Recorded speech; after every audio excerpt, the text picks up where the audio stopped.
A smug passenger mocked a humble black flight attendant, unaware she was a silent genius in math. But when a powerful CEO on board watched her solve an impossible equation in seconds, he was instantly captivated.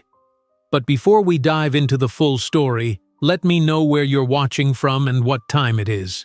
Now, subscribe to the channel, and let's get started.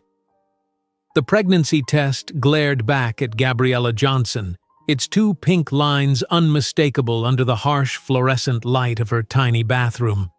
Her hands trembled as she sat on the closed toilet lid, the plastic stick becoming a sudden anchor in her unraveling world. "Positive," she whispered, the word hanging in the steamy air.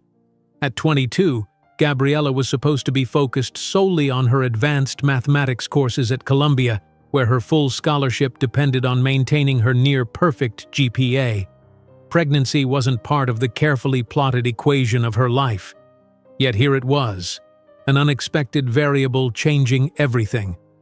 She pressed her palm against her still flat stomach, mind racing through calculations more complex than any she'd faced in her differential equations class.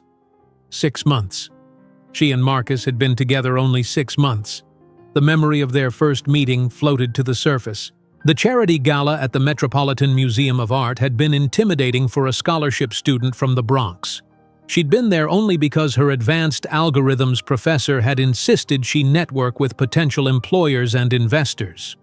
"Mathematics has practical applications beyond academia, Ms. Johnson," he'd said, handing her the invitation. "These people need to see what that brilliant mind of yours can do." She'd worn her only formal dress, a navy blue number purchased from a consignment shop, and felt painfully out of place among diamonds and designer labels. Then Marcus Reynolds had approached her, champagne flute in hand, intrigued by the conversation he'd overheard between her and a finance professor. "Did I hear you say you've developed a predictive algorithm for market volatility?" he'd asked, his interest seemingly genuine. Handsome in that polished, privileged way of men who'd never questioned their place in the world, Marcus had the kind of confidence Gabriella had always found both attractive and intimidating. When she'd explained her theories, expecting his eyes to glaze over as they often did when she discussed her work, he'd instead leaned closer. The Reynolds investments would pay a fortune for that kind of predictive capability. By the end of the evening, she had his number. By the end of the week, she was in his bed. By the end of the month, she was falling in love. Now, 6 months later, she was pregnant with his child. Gabriella carefully wrapped the test in tissue paper and tucked it into her pocket. Marcus would be arriving soon. She had texted him simply, "Need to talk. Important. My place at 7?" His reply had been immediate. "See you then." She surveyed her small apartment with fresh eyes, suddenly self-conscious of its limitations. The South Bronx walk-up had always been a point of contention between them. "You could at least move somewhere safer," Marcus had commented during his second visit, eyeing the peeling paint and hearing the neighbors' argument through the thin walls. "This neighborhood is entirely inadequate for someone of my status." "Your status," she'd corrected with a pointed look. "I'm a scholarship student. This is what I can afford." Now she frantically tidied the cramped living space, aligning her textbooks on the coffee table, straightening the framed photo of her late parents, fluffing the worn cushions of her second-hand couch. As if domestic order could somehow cushion the impact of the news she needed to deliver, the radiator clanked and hissed, fighting against January's bitter chill. Outside, snow was beginning to fall, adding another layer of quiet to the already muffled sounds of the city. Gabriella had spent the morning imagining scenarios, planning her approach. Perhaps they would get a small place together. She could defer a semester, work part-time, return to finish her degree while Marcus built his career at his family's investment firm. They would make it work. People did this all the time. The sharp knock on her door sent her heart racing.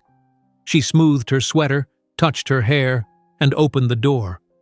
Marcus stood there, snowflakes melting in his dark hair, his cashmere coat dusted with white.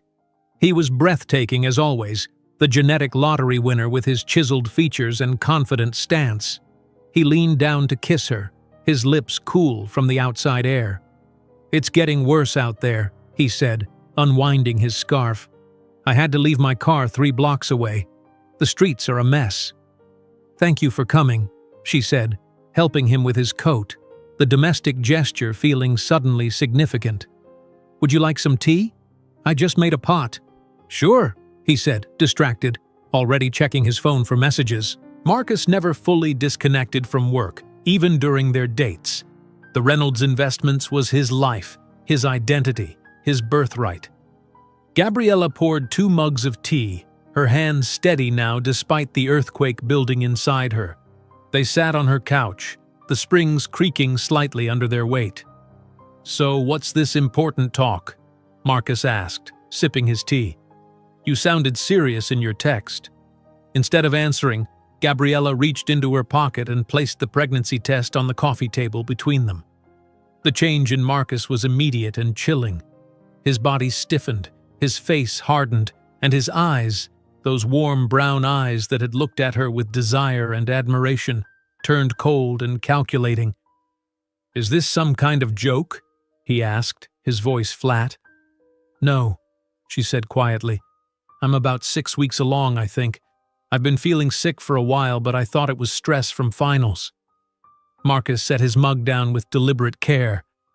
"And you're sure it's yours?" She finished his unspoken question, hurt flashing across her face. "Yes, Marcus. There's been no one else." He stood abruptly, pacing the small living room in 3 quick strides before turning back to her. "This is a mistake, Gabby. A mistake that I cannot afford to make right now." "A mistake?" she echoed, her voice small. "The Reynolds Investments is about to promote me to senior portfolio manager. I'm finally getting my own team. A child would be an unbearable burden to my career at this point." His words were clipped, businesslike, as if discussing an unfortunate investment that needed to be liquidated. Gabriella stood too, instinctively placing a protective hand over her stomach. "But we could make this work, Marcus. I could defer my studies for a semester. I could find a job." "Be realistic, Gabby," he cut her off with a harsh laugh that echoed in the small apartment. "You're a scholarship student with no connections, no influential family.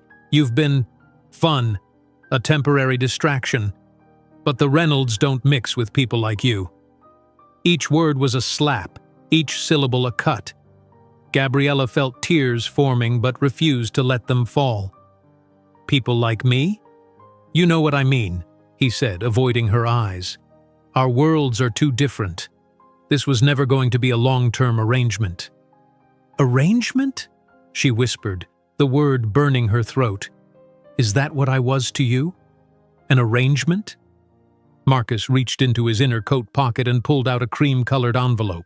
He tossed it onto the coffee table next to the pregnancy test, the juxtaposition obscene in its implication. "There's $10,000 in there," he said coldly. "Resolve this, and don't contact me again." Gabriella stared at the envelope, comprehension dawning slowly through her shock. "You want me to get an abortion?" "I want you to be smart about your future," he replied, already retrieving his coat from the hook by the door. "This isn't the right time for either of us to become parents. Surely your logical mind can see that." She wanted to scream, to throw something, to make him see how deeply he was wounding her. But the words caught in her throat, trapped behind the growing lump of despair. "Marcus, please," she managed, but he was already opening the door. "Goodbye, Gabriella," he said firmly, not looking back. "I wish you the best." The door closed with a definitive click, leaving her standing alone in the suddenly too quiet apartment. The ancient radiator continued its rhythmic clanking, the only sound aside from her shallow breathing. Gabriella collapsed onto the couch, tears finally breaking free. She cried until her throat was raw, until her eyes burned, until exhaustion claimed her, and she fell into a fitful sleep right there, still in her clothes, the envelope untouched on the table. She woke before dawn, her apartment bathed in the strange blue light of early morning. For one blessed moment, she remembered nothing. Then it all crashed back. The test, Marcus, the envelope, the cruel dismissal of everything she'd thought they shared. Sitting up slowly, Gabriella looked at the envelope with new clarity. $10,000. The sum that Marcus Reynolds believed was the price of erasing his mistake. The amount he thought her future, their child's future, was worth. She picked up the envelope, feeling its weight. Inside was enough money to ease some immediate burdens, but what it represented was poisonous. With steady hands, she opened a drawer in her small desk and placed the envelope inside. Not for an abortion, but for her child's future. Gabriella walked to her window and looked out at the snow-covered city awakening below. She placed both hands on her stomach, a gesture of protection and promise. "We'll be okay," she whispered to the life growing inside her. "I'll make sure of it." Later that morning, with a resolve that surprised even herself, Gabriella called the scholarship office at Columbia. Her voice was steady as she explained that she would need a temporary leave of absence.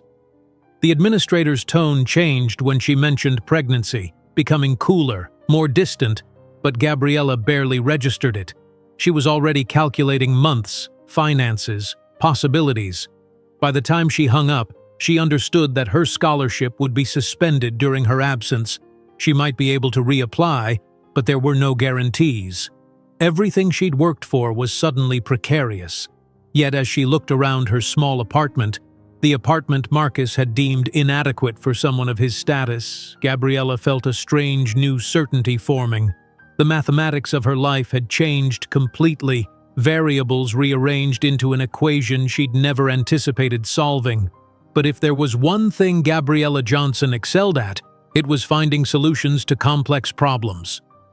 As she tucked the envelope with Marcus's money into the drawer, Gabriella couldn't possibly imagine that, 15 years later, she would sign a contract worth more than the entire Reynolds fortune. The following week passed in a blur of nausea and numbness. Gabriella moved through her days like a sleepwalker, attending classes she could barely focus on, taking notes her mind couldn't process. The envelope remained in her drawer, untouched but ever present in her thoughts. February arrived with bitter winds that cut through her threadbare coat. Standing outside the university administration building, Gabriella took a deep breath before pushing through the heavy doors. The Office of Financial Aid was tucked away in the basement, a fitting location for the place where dreams often went to die. "I understand the policy," Gabriella said, her voice steady despite the desperation clawing at her chest. "But I'm only asking for a one-semester leave. I'll return in the fall." The administrator, a woman with steel-gray hair and glasses perched on her nose, looked at Gabriella with something between pity and disapproval. "The scholarship committee doesn't hold spots, Ms. Johnson, especially not for—" Her eyes flickered briefly to Gabriella's midsection, though the pregnancy wasn't yet visible. Personal circumstances. Personal circumstances. Such a clinical term for the life growing inside her. "I have a 3.9 GPA, Gabriella pressed. "I've published 2 papers as an undergraduate. Surely that counts for something." "It counted when you were awarded the scholarship," the woman replied, her tone softening slightly. "You can certainly reapply for the fall semester, but I must be honest. There will be fresh candidates, and the committee tends to favor those who demonstrate consistency. Consistency, as if choosing to have her baby was somehow proof of unreliability. Gabriella left the office with her temporary leave paperwork processed and the weight of reality settling heavily on her shoulders. Her scholarship was suspended. Her stipend would end with the current month. Her subsidized student housing would need to be vacated by March 1st. The following morning, Gabriella sat at her small kitchen table, a notebook open before her. With methodical precision, she listed her assets and liabilities. Assets, $348 in savings, $10,000 in the drawer. Marcus's money. Did she really want to use it? A brain that had mastered multivariable calculus and stochastic processes. Liabilities, rent due in 2 weeks, no income, pregnancy that would become increasingly visible, no family support, parents both gone, no siblings, distant relatives scattered and uninvolved. She circled brain twice. That would have to be enough. The interview for the receptionist position at the Bronx Medical Clinic was her first ray of hope. Gabriella arrived 20 minutes early, her resume printed on the last of her good paper, her one blazer carefully steamed to hide the fact that it was second-hand. "You're overqualified," said Dr. Patel, reviewing her resume with raised eyebrows. "A mathematics major from Columbia wanting to answer phones?" Gabriella tugged the blazer closed, hoping it concealed the slight thickening of her waist at 4 months pregnant. "I'm taking a semester off for personal reasons. I need the income, and I'm excellent with organization and details." Dr. Patel studied her for a moment. "The hours are 7 to 3, Monday through Friday. The pay is $14 an hour. We need someone who can start immediately." "I can start tomorrow," Gabriella said, relief washing through her. One job secured, but the math didn't add up. The clinic position would barely cover rent on even the cheapest apartment. So that afternoon, she walked into Marlene's diner on 149th Street, swallowing her pride as she asked for an application. "Ever waitressed before, honey?" asked the manager, a woman with bottle-red hair and lined eyes that had seen it all.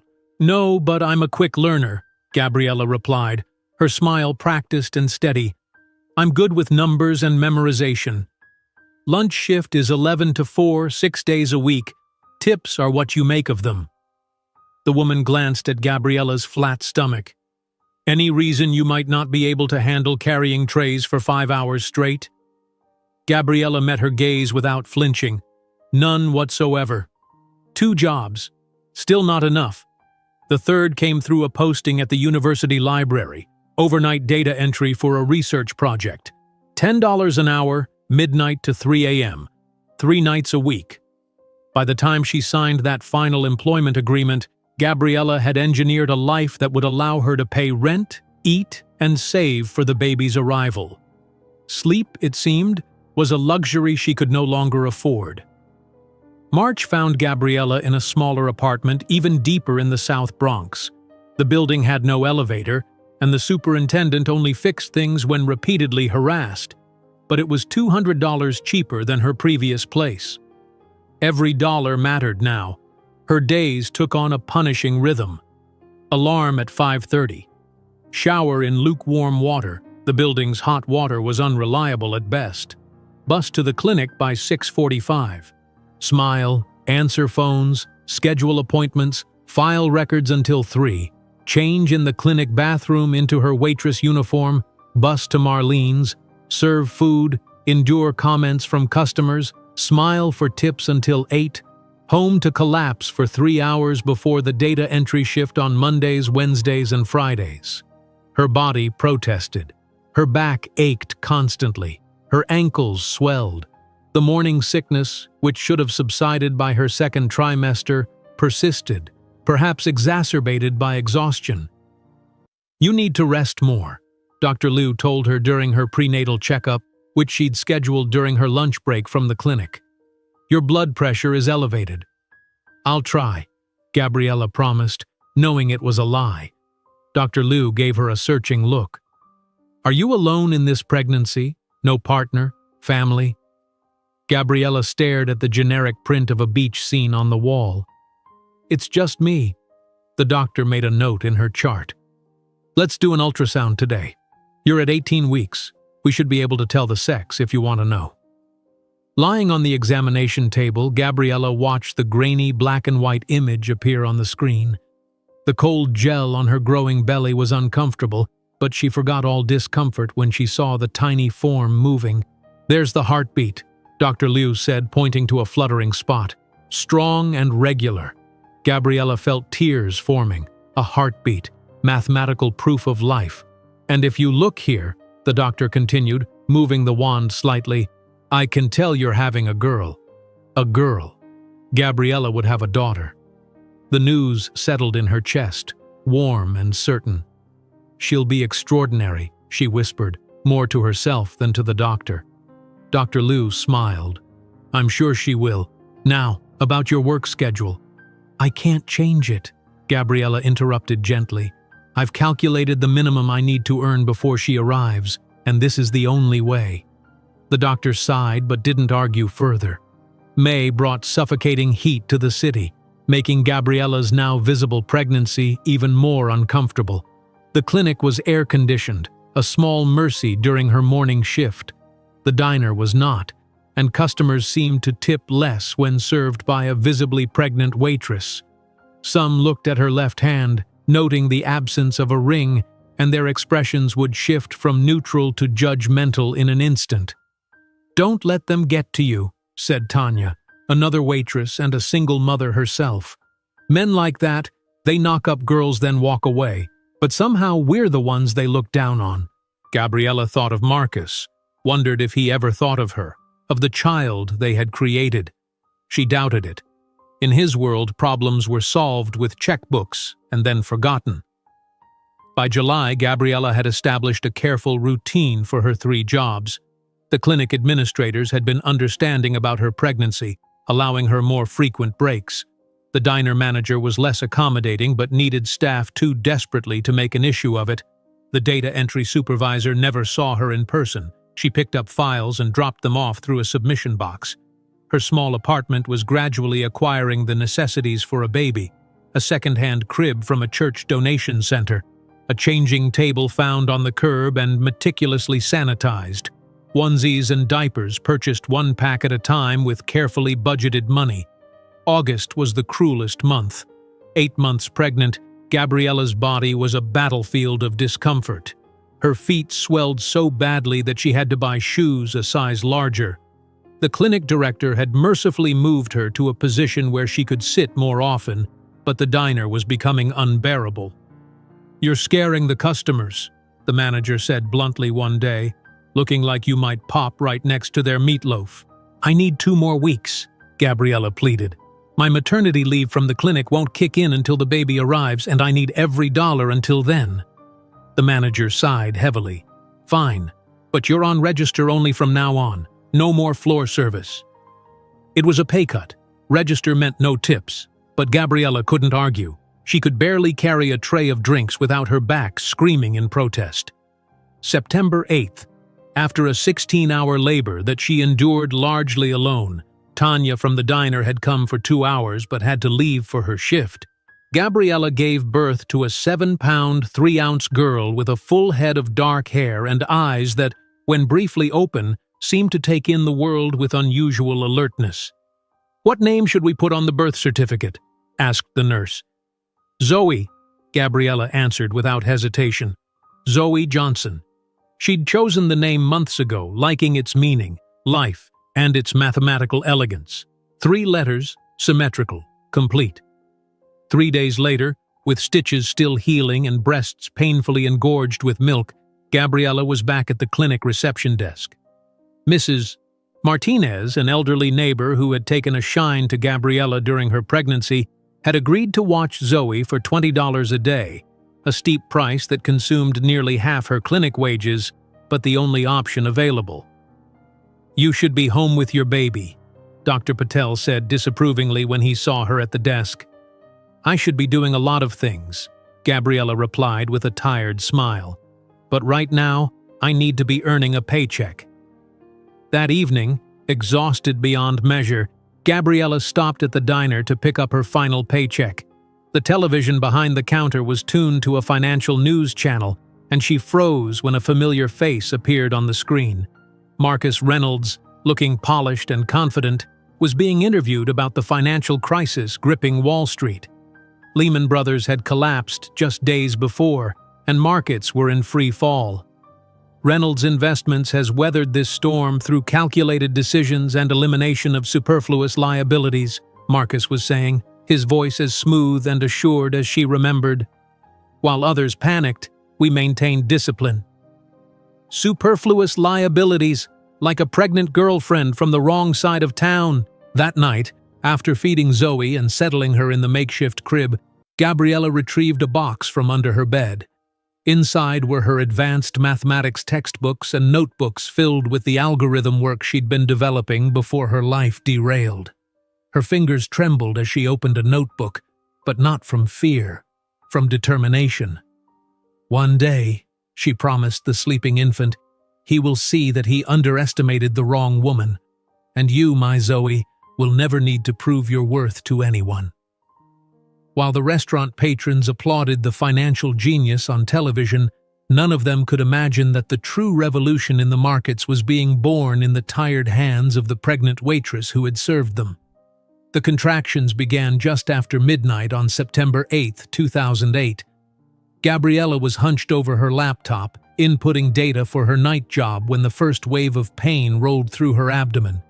She'd been experiencing Braxton Hicks contractions for weeks, but this was different, sharper, more insistent.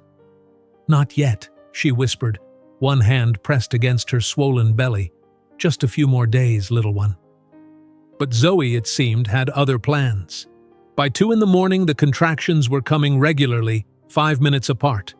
Gabriella called Mrs. Martinez, who answered groggily but immediately understood the situation. "I'm coming over, mija," the elderly woman said. "You cannot go to the hospital alone." 40 minutes later, Gabriella sat in the back of a taxi, breathing through contractions while Mrs. Martinez held her hand. The city streets were eerily empty, giving their journey to Bronx Lebanon Hospital an apocalyptic feel. "The father?" asked the intake nurse as Gabriella clutched the edge of the counter, another contraction ripping through her. "Not involved," Gabriella managed through gritted teeth. The labor ward was understaffed and overcrowded. Gabriella was assigned to a bed separated from others only by thin curtains, through which she could hear the moans and cries of other women in various stages of labor.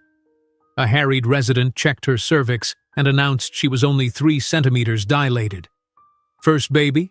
Could be many hours yet," he said, already moving to the next patient. Mrs. Martinez stayed as long as she could, her arthritic hands surprisingly strong as she supported Gabriella through increasingly painful contractions. But by mid-morning, the elderly woman was exhausted. "I must go home to take my medicines," she apologized. "My daughter will come check on you after her shift." Gabriella nodded, unable to speak as another contraction peaked. Once Mrs. Martinez left, the reality of her solitude crashed over her. All around were women with partners, mothers, sisters, someone to advocate for them, to wipe their brows, to whisper encouragement. A nurse named Fatima noticed. During her rounds, she began stopping more frequently at Gabriella's bed, offering ice chips and gentle reassurance. "You're doing beautifully," she said, checking Gabriella's progress. 6 centimeters now." The hours blurred together in a haze of pain, sweat, and determination. Outside the hospital windows, the September sun rose high and then began its descent while Gabriella's world narrowed to the rhythm of contractions and the fierce focus required to endure them. At 7 in the evening, Tanya from the diner arrived, still in her uniform. "Sorry I couldn't come sooner," she said, taking the chair beside Gabriella's bed. "Marlene wouldn't let me leave until my shift ended." Having a familiar face present gave Gabriella a second wind. When the doctor announced she was fully dilated and ready to push, she felt a surge of renewed strength. "You can do this," Tanya encouraged, holding her hand. "You're the toughest woman I know." Pushing was another universe of pain, one that made the contractions seem gentle by comparison. Gabriella bore down with all her strength, the mathematical precision of her mind calculating the intervals between efforts, optimizing her energy expenditure as if it were a complex equation to be solved. "I see the head," the doctor announced. "One more big push." Gabriella summoned her last reserves of strength and pushed while a radio in the delivery room announced breaking news about financial markets in chaos.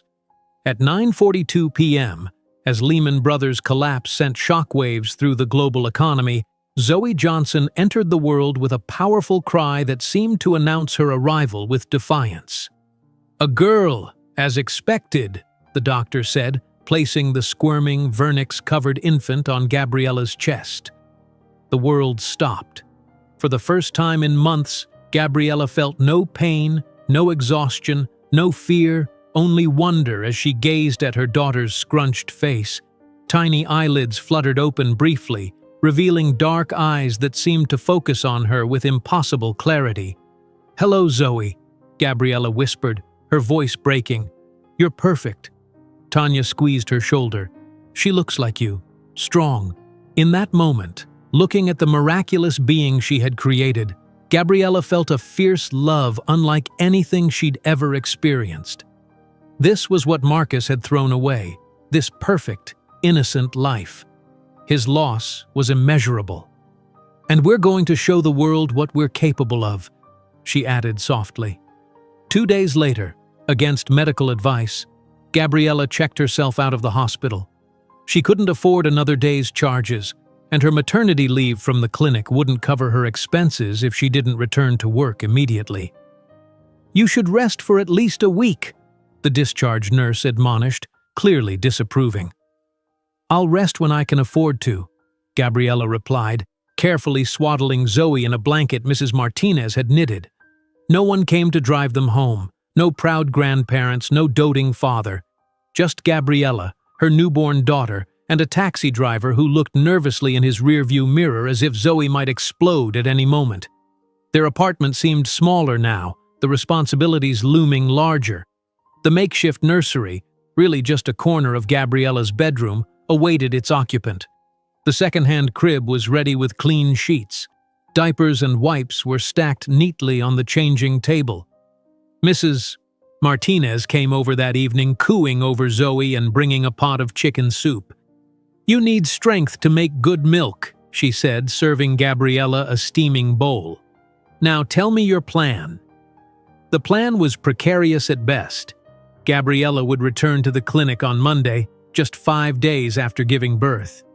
Mrs. Martinez would watch Zoe for $20 a day, which would consume nearly half of Gabriella's clinic wages.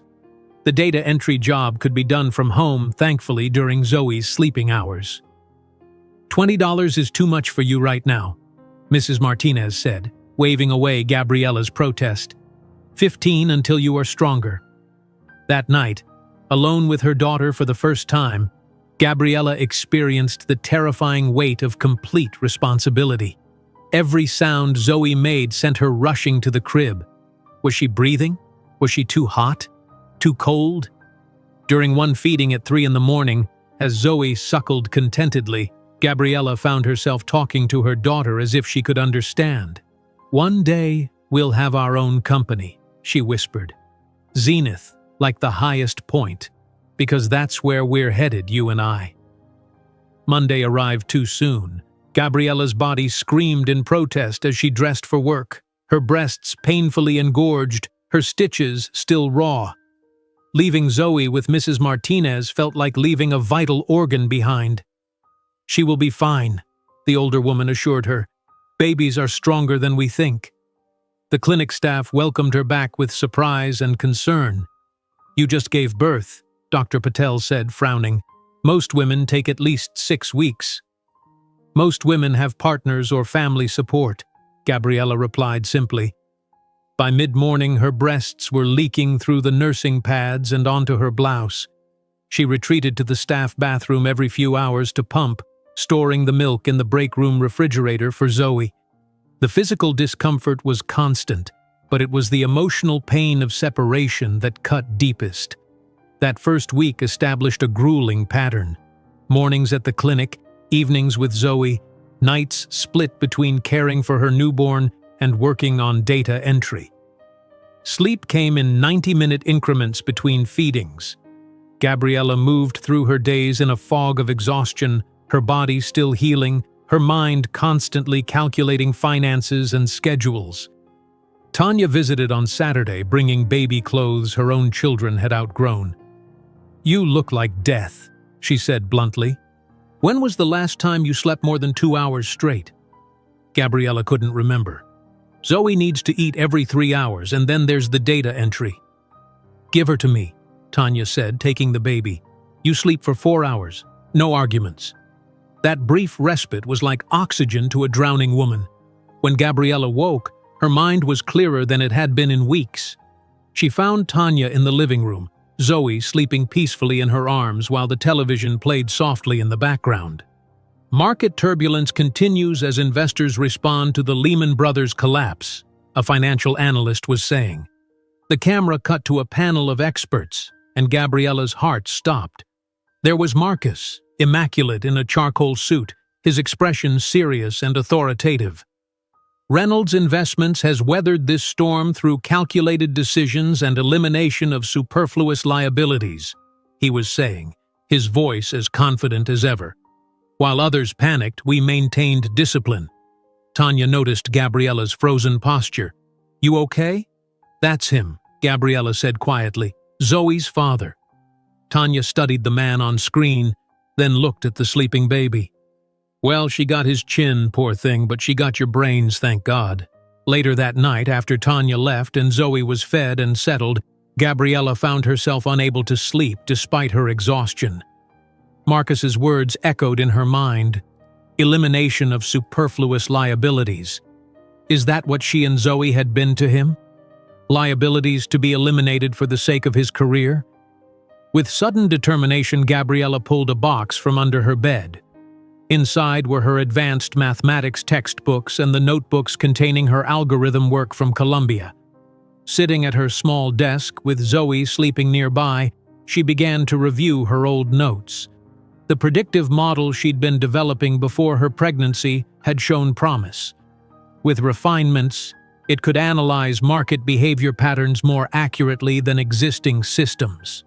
The financial chaos currently gripping Wall Street provided the perfect testing ground for her theories. Her fingers moved across the pages, making corrections, adding new variables to account for the current market conditions. For the first time in months, she felt fully engaged with her intellect, the mathematical puzzles drawing her in with their elegant complexity. Zoe's soft whimper brought her back to the present. Setting aside the notebook, Gabriella lifted her daughter, cradling her close as she prepared to nurse. One day, she promised the infant, who gazed up at her with dark, alert eyes, he will see that he underestimated the wrong woman. And you, my Zoe, will never need to prove your worth to anyone. The city lights flickered outside her window as financial systems collapsed and fortunes were lost. But in that small Bronx apartment, illuminated only by a desk lamp, a different kind of foundation was being built, one that would eventually reshape the very markets now in turmoil. While Gabriella signed her name on Zoe's birth certificate in that understaffed hospital, she couldn't know that in 15 years, that same name would grace a scholarship at Columbia created specifically for single mothers in STEM fields. January brought a cruel wind to New York City, whistling through the gaps in Gabriella's apartment windows as she packed Zoe's diaper bag with meticulous precision. The baby, now 4 months old, watched from her bouncer with those startlingly alert eyes that seemed to absorb everything. Today's a big day, Gabriella told her daughter, carefully folding an extra onesie. Mommy's going back to school. The decision to return to Columbia for the spring semester had not been made lightly. For weeks, Gabriella had run the calculations, plotting income against expenses, childcare costs against future earning potential. The partial scholarship she'd been offered wasn't as generous as her original full ride, but combined with her savings from the clinic job and the still untouched envelope from Marcus, it would be enough, barely, to see them through until May. Mrs. Martinez had agreed to watch Zoe 3 days a week, and Gabriella had arranged her course schedule to condense her classes into those days. The other 2 weekdays would be split between the clinic and independent study. It's going to work, Gabriella said, more to reassure herself than inform Zoe. We're going to make it work. The campus felt simultaneously familiar and foreign as Gabriella navigated the paths between buildings, Zoe strapped to her chest in a baby carrier. Students streamed past, many barely giving her a second glance, though some stared openly at the young mother with a baby among them. Her first class was Advanced Differential Equations, a course she'd been looking forward to before her life had taken its unexpected turn. Standing outside the lecture hall, she hesitated. What if Zoe cried? What if this was a mistake? "You planning to attend or just audit from the hallway?" came a voice behind her. Gabriella turned to find Professor Liu, her former calculus instructor, regarding her with a raised eyebrow and the hint of a smile. I wasn't sure if I could bring her in," Gabriella explained, adjusting Zoe's carrier. Professor Liu's eyes softened. "University policy technically says no, but I've never been one for technicalities when they stand in the way of education. Come on." The lecture hall was large, with stadium seating and excellent acoustics, both a blessing and a potential disaster if Zoe decided to exercise her developing lungs. Gabriella chose a seat in the back row, near the exit, and carefully arranged her notebook and textbook on the small desk. The professor, a white-haired man with thick glasses and a bow tie, began his lecture precisely on time. "Welcome to Advanced Differential Equations. I am Professor Thornton, and I expect—" He stopped mid-sentence, his gaze locked on Gabriella and Zoe. "Madam, there are no infants allowed in this classroom." The room fell silent. 50 pairs of eyes turned to stare at Gabriella, who felt her face flush with embarrassment. "I'm sorry," she began, gathering her things. "I'll go." "Actually, Professor Thornton," Professor Liu interrupted from the doorway, "this is Gabriella Johnson. She was top of my calculus class 2 years ago and has published 2 papers as an undergraduate. The baby is quiet, and I've already cleared her attendance with the department chair." This was a lie, as they both knew, but Professor Thornton merely harumphed and turned back to the board. "As I was saying, I expect complete focus and dedication in this course." Gabriella shot Professor Liu a grateful look, and the woman gave her a subtle nod before departing. The pattern was established that first day. Some professors, like Thornton, barely tolerated Zoe's presence. Others, recognizing Gabriella's determination, made accommodations. Dr. Anderson, her complex analysis professor, offered his office for her to use during his lunch hour so she could nurse Zoe in privacy. Professor Williams kept a small stuffed animal on her desk specifically for the times when Zoe accompanied Gabriella to statistical modeling class. Yet, for every supportive faculty member, there were classmates who made their disapproval clear. Whispers followed Gabriella through the mathematics building. "If she can't afford childcare, she shouldn't be here. How can she concentrate with that baby? I bet she's just trying to get special treatment." By the 3rd week, the constant judgment was wearing on Gabriella's already frayed nerves. After a particularly difficult day where Zoe had fussed through 2 classes, Gabriella found herself hiding in a bathroom stall, silent tears streaming down her face while Zoe finally slept against her chest. The bathroom door opened, and she quieted her breathing, not wanting to be discovered in this moment of weakness. "Gabriella, are you in here?" It was a woman's voice, vaguely familiar. Wiping her eyes quickly, Gabriella unlocked the stall door to find Jennifer Chen, a classmate from her statistical modeling course. "I thought I saw you come in here," Jennifer said, her expression concerned rather than judgmental. "Are you okay?" "Just tired," Gabriella admitted. "It's been a long day." Jennifer nodded, her eyes on the sleeping Zoe. "My sister had a baby during her sophomore year at NYU. I know how hard it is." She hesitated, then added, "Look, a few of us study in the mathematics library on Thursday evenings. You should join us. Quiet space, extra brains for problem sets." It was the first genuine offer of inclusion Gabriella had received since returning. "Thank you, I'd like that." The study group became a lifeline. Jennifer and 3 other graduate students, Amir, Sophia, and Marcus, a name that initially made Gabriella flinch, though this Marcus was a kind-eyed doctoral candidate from Nigeria, welcomed her and Zoe into their circle. They took turns holding the baby when Gabriella needed both hands to work through complex proofs, and shared their class notes for the days when Zoe's needs kept Gabriella from campus. "There's a small community of student parents," Sophia told her one evening, bouncing Zoe on her knee while Gabriella frantically completed a problem set due the next morning. We have a listserv where we share resources, hand-me-downs, even childcare swaps. This network of other struggling student parents proved invaluable. Through it, Gabriella found a pediatrician who offered sliding scale fees, a source for discounted textbooks, and most importantly, a rotation of childcare sharing that reduced her dependence on Mrs. Martinez's limited availability.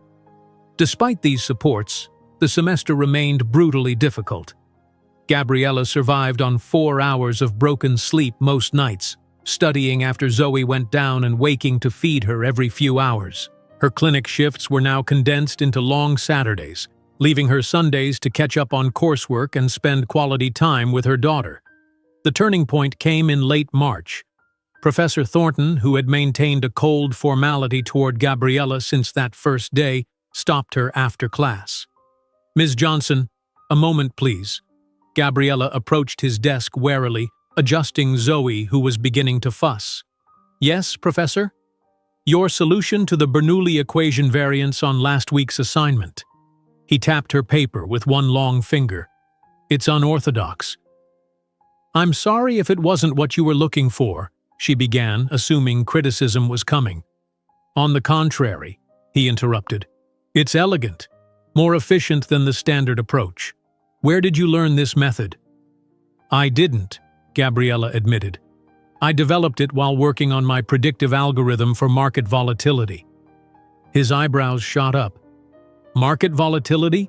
You're applying these principles to financial markets?" "Yes. It was my research focus before." She gestured vaguely at Zoe. "Interesting." Thornton studied her with new intensity. "I'd like to see this algorithm. My office hours are Tuesdays and Thursdays, 3 to 5. Gabriella bit her lip. "I don't have childcare during those hours." He glanced at Zoe, who had begun to chew on her own fist, and sighed. "Bring her. My wife and I raised 4 children. I'm not unfamiliar with infants, despite what my classroom demeanor might suggest." The following Tuesday, Gabriella arrived at Professor Thornton's office with Zoe and her research notes. To her surprise, he had cleared a space in the corner of his cluttered office with a blanket spread on the floor. "For the little one," he explained gruffly. "Now show me this algorithm." For the next hour, Gabriella walked him through her work, explaining how she'd identified patterns in market behavior that conventional models missed. Thornton asked sharp questions, challenging her assumptions and pointing out potential weaknesses, but his expression grew increasingly impressed. "This has commercial potential," he said finally. "Why haven't you patented it yet?" Gabriella laughed, a short, bitter sound. "Patents cost money, Professor. Something I don't have." Thornton regarded her thoughtfully. "The university has a program for promising intellectual property. They fund the patent process in exchange for a small percentage of future licensing revenues." "Future licensing revenues," Gabriella repeated, the possibility unfolding before her. "You really think it could generate income? Ms. Johnson, with refinement, this could revolutionize predictive analysis of markets." He leaned back in his chair. "I have connections at MIT. Their computational finance lab would be very interested in this work." For the first time since learning of her pregnancy, Gabriella felt the spark of her old ambition reigniting. Not just survival, but possibility. That spark nearly extinguished the following week when Zoe developed a high fever. Gabriella missed 3 days of classes, frantic with worry as the pediatrician diagnosed an ear infection and prescribed antibiotics. The baby's misery was complete, her usual alert demeanor replaced by fussiness and constant crying. When Gabriella finally returned to campus, she was met with a stack of assignments and the news of a surprise quiz she'd missed in Professor Thornton's class. "I'm so sorry," she told him after class, dark circles under her eyes testifying to her sleepless nights. "Zoe was sick, and I couldn't—" "Your daughter's health comes first," he interrupted, surprising her. "Come by my office tomorrow. You can make up the quiz then." As she turned to leave, Jennifer approached, offering a folder. "My notes from the classes you missed, and problem set solutions, not to copy, just to check your work." Gratitude washed over Gabriella. "Thank you. I don't know how I'd manage without help." "That's what friends are for," Jennifer replied simply. By late April, Gabriella had established a precarious but functional routine. Her grades, while not the perfect scores she'd once achieved, were solidly in the A- range. Professor Thornton had introduced her to the university's patent office, and her algorithm was under review for potential support. The semester culminated in a departmental seminar where advanced students presented their research. When Gabriella's turn came, she handed Zoe to Jennifer and approached the podium with outward confidence that belied her inner nervousness. "My research explores stochastic differential equations as applied to financial market prediction," she began, her voice steady. For the next 15 minutes she outlined her model, walking the audience through its innovative approach to pattern recognition in seemingly chaotic market movements. As she spoke, she noticed several professors leaning forward with interest, their expressions shifting from polite attention to genuine engagement. When she finished, the questions came rapidly, probing, but respectful. Professor Liu asked about computational requirements, Dr. Anderson inquired about backtesting against historical crashes, and Professor Williams wondered about applications beyond stock markets. Gabriella answered each question thoroughly, her mathematician's mind finding clarity in the technical discussion. As the session concluded, several faculty members approached her, business cards extended, offers of collaboration and further discussion flowing. Among them was a man Gabriella didn't recognize who introduced himself as Dr. Hiroshi Tanaka from MIT's Computational Finance Laboratory. "Professor Thornton mentioned your work," he explained. "We have a fellowship program for doctoral candidates with promising market applications. I'd like to discuss your interest in continuing this research at MIT." MIT, the premier technical institution in the country, possibly the world. Gabriella felt momentarily dizzy at the prospect. "I still have another year to complete my master's," she said carefully. "We can be patient for exceptional talent," Dr. Tanaka replied, handing her his card. "Consider it an open invitation." As the crowd dispersed, Professor Thornton approached, something rare on his face, a smile. "Well done, Ms. Johnson. I've received word that the university will support your patent application. They see the same potential I do." The semester ended with Gabriella receiving a letter confirming her full scholarship would be restored for her final year of master's study, with specific mention of her exceptional potential and contribution to the field. While she celebrated her academic triumph quietly that evening, giving Zoe an extra cookie during dinner at their small table, Gabriella couldn't have predicted that 10 years later, she would be the one giving guest lectures on financial mathematics to the CEOs of Wall Street's largest firms. The acceptance letter from MIT arrived on a crisp autumn day in 2010, just as the maple trees on Columbia's campus turned brilliant shades of crimson and gold. Gabriella read it 3 times, her hands trembling slightly as Zoe, now 2 years old, stacked colorful blocks on the worn carpet of their Bronx apartment. "Full doctoral scholarship," she whispered, still unable to believe the words, "including housing stipend." The journey from that devastating night when Marcus had abandoned her to this moment felt simultaneously endless and compressed. In the 2 years since Zoe's birth, Gabriella had completed her master's degree with distinction, her thesis on predictive market algorithms earning special recognition from Columbia's mathematics department. Professor Thornton had championed her work, connecting her with the right people at MIT and writing a recommendation letter that, according to Dr. Tanaka, had described her as the most promising financial mathematics talent of her generation. Now, with this acceptance, a new chapter was beginning. The housing stipend meant they could leave this cramped apartment with its temperamental heating and the constant noise from the elevated train tracks. They could move to Cambridge, to a real home where Zoe could have her own room and Gabriella could finally focus on her research without the constant struggle for basic survival. "Zoe, we're moving to Boston," Gabriella announced, kneeling beside her daughter.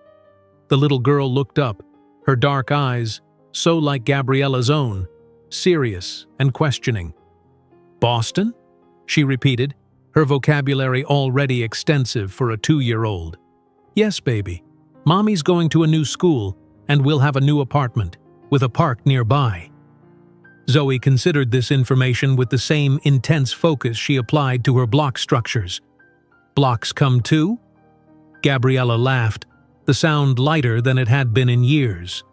"Yes, sweetheart. Your blocks will definitely come too."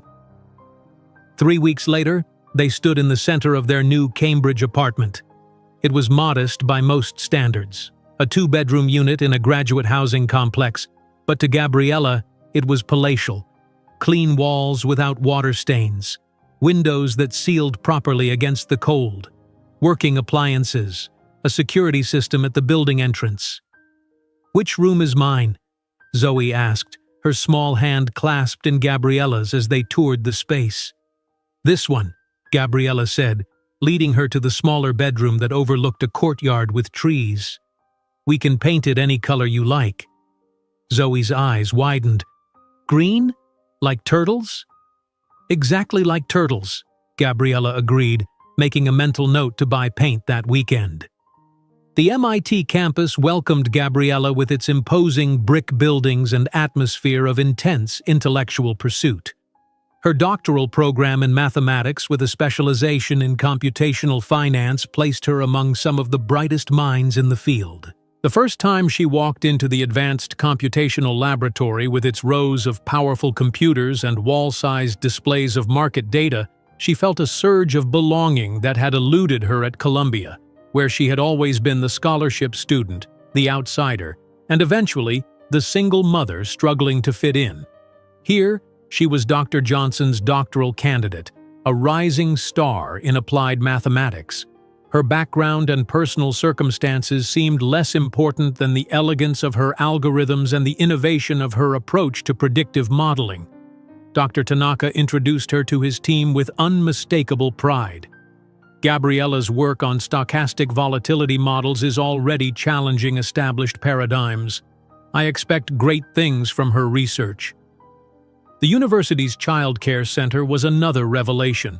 Located just 2 blocks from the computational lab, it provided early education for faculty and graduate students' children. When Gabriella first brought Zoe for orientation, she watched anxiously as her daughter surveyed the bright, well-equipped classrooms. "We have a special program for advanced learners," the director explained, noticing how Zoe had immediately gravitated toward the mathematics corner with its shapes and patterns. Children who show aptitude in certain areas receive supplemental activities. By the end of her first week, Zoe's teachers had called Gabriella in for a conference. "Your daughter has remarkable numerical abilities," Ms. Wilson, the lead teacher, explained. "She's recognizing patterns that our 4-year-olds struggle with." Gabriella nodded, unsurprised but proud. She's always been drawn to numbers and sequences. We'd like to provide her with more challenging materials.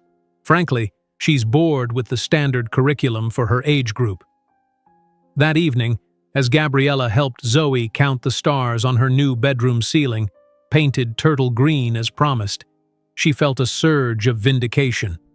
Marcus had thrown away not just a relationship with her, but with this extraordinary child who already showed signs of exceptional intelligence. 1, 2, 3, 4, Zoe counted, her pronunciation still developing, though her comprehension far outpaced her verbal skills. "That's right," Gabriella encouraged.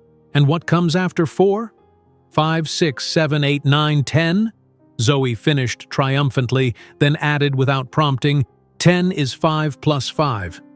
Gabriella froze, staring at her daughter. "Who taught you that, Zoe?" The little girl shrugged. "Numbers make patterns, Mama. 5 and 5 is 10. 2 5s. At just over 2 years old, Zoe had intuited basic addition. Gabriella hugged her daughter close, wondering what other gifts were developing in that remarkable mind.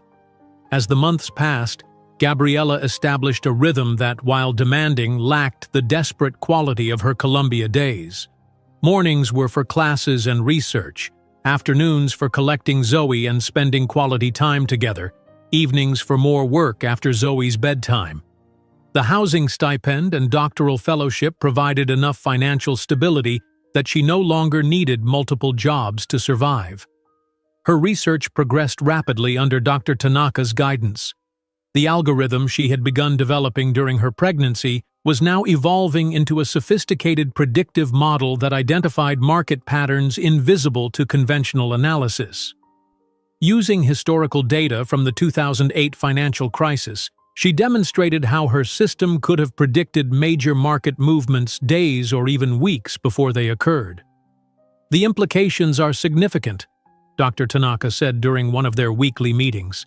"If this model had been operational before Lehman Brothers collapsed, the crash might have been mitigated," Gabriella finished, "at least for those using the system." Her work began attracting attention beyond academic circles. In the spring of 2011, Professor Thornton visited from Columbia, bringing with him Vincent Chen, a venture capitalist from Silicon Valley who specialized in financial technology startups. "I've been following your research with interest," Chen said as they toured the computational lab where Gabriella's algorithms ran constant simulations. "The accuracy rates you're achieving are unprecedented." Gabriella explained how her system identified subtle correlations across seemingly unrelated market sectors. "Traditional models miss these connections because they're looking at obvious relationships. My algorithm finds the hidden ones." Chen nodded, watching as one of Gabriella's simulations correctly predicted a market fluctuation from 3 years prior. "Have you considered the commercial applications?" "That's why I asked Vincent to come," Professor Thornton interjected. "Your work deserves to move beyond academic journals. It could transform real-world financial systems." Later, over dinner at a restaurant near campus, with Zoe contentedly drawing complex geometric patterns at the table, Chen made his proposition. $500,000 seed funding, he said, for 25% equity in whatever company emerges from your research. Gabriella nearly choked on her water. $500,000? Initial funding only, Chen clarified, with the understanding that you'll need to raise more as you develop the commercial platform. But this gets you started. Office space, initial hires, legal protection for your intellectual property. It was more money than Gabriella had ever imagined having access to. Yet something in her hesitated. "I'd need to maintain controlling interest," she said, surprising herself with her boldness. "I created this algorithm while nursing my daughter through sleepless nights. I won't give up control of it." Chen studied her with new respect. "Majority control stays with you, but we'd expect completion of your doctorate before full-scale commercialization begins. The academic validation matters to future investors." That night, after tucking Zoe into bed, Gabriella sat at her desk staring at Chen's business card. Starting a company had been a distant dream, something she'd whispered to Zoe in those early days when they were barely surviving. Now it was a tangible possibility. The next morning she found Zoe in the living room playing with Gabriella's calculator. "What are you doing, sweetheart?" she asked, watching her 3-year-old daughter punch numbers with surprising precision. "Making patterns," Zoe replied, showing her the display. 1, 2, 3, 4, 5, 6, 7, 8, 9, 8, 7, 6, 4, 3, 2, 1. It goes up, then down, like mountains. Gabriella sat beside her daughter, wondering not for the first time what remarkable neural connections were forming in that young mind. "Do you like patterns, Zoe?" "Patterns are everywhere," the child replied matter-of-factly. "In numbers, in trees, in people." "In people?" Zoe nodded seriously. "People do same things over and over. That's patterns." Out of the mouths of babes, Gabriella thought. Wasn't that exactly what her algorithm did? Identify patterns in human financial behavior that repeated across different scales and time frames? That afternoon, Gabriella scheduled a meeting with Dr. Tanaka to discuss the venture capital offer. His response surprised her. "I've been waiting for someone to approach you," he admitted. "Your work has commercial implications that exceed what academic research can fully explore." You're not disappointed that I might focus on business applications? He smiled. The purpose of our research is to improve the world, not just publish papers. Besides, you can do both. With Dr. Tanaka's blessing and Professor Thornton's continued mentorship, Gabriella spent the next week negotiating terms with Vincent Chen. The final agreement protected her intellectual property rights, guaranteed her majority ownership, and provided the initial capital to transform her algorithm from academic project to commercial product. As she signed the contract, her first ever business agreement, Gabriella thought of Marcus and his dismissive words. "You're a scholarship student with no connections, no influential family." Now she was a doctoral candidate at MIT with venture capital backing and a technology that could transform financial markets. That evening she took Zoe for ice cream to celebrate, though the child couldn't possibly understand the significance of the day. As Zoe methodically sorted her sprinkles by color before eating them, Gabriella watched her with overwhelming love and a touch of wonder. "We're going to build something important together," she told her daughter. "Something that will change people's lives." Zoe looked up from her careful sorting. "Like patterns?" Gabriella smiled. "Exactly like patterns, baby. We're going to show the world the patterns they can't see." When she signed that first investment contract for $500,000, neither Gabriella nor the investors could imagine that, in just 8 years, that same technology would be valued at $4 billion. The small office space in Cambridge, Massachusetts, felt cavernous to Gabriella as she stood in its center, keys clutched tightly in her hand. 2 desks, 3 chairs, and a whiteboard comprised the entire furnishing of what was now, officially, the headquarters of Zenith Analytics. Through the single window, early morning light cast long shadows across the bare floor. "So this is it," said Eric Chen, the MIT computer science graduate who had become her first employee. "Our corporate empire begins." Gabriella laughed, the sound echoing slightly in the empty space. Not exactly the gleaming skyscraper most people envision when they hear startup. "Every giant began as something tiny," Eric replied, setting his laptop bag on one of the desks. "Apple started in a garage, right?" At 28 years old, Dr. Gabriella Johnson was now officially a CEO, though the title felt oversized and awkward, like a child playing dress-up in adult clothes. The doctoral dissertation that had earned her a PhD from MIT just 3 months earlier was now the foundation of a business venture backed by $500,000 in seed funding. "Mommy, can I draw here?" 5-year-old Zoe asked, pointing to the whiteboard mounted on the wall.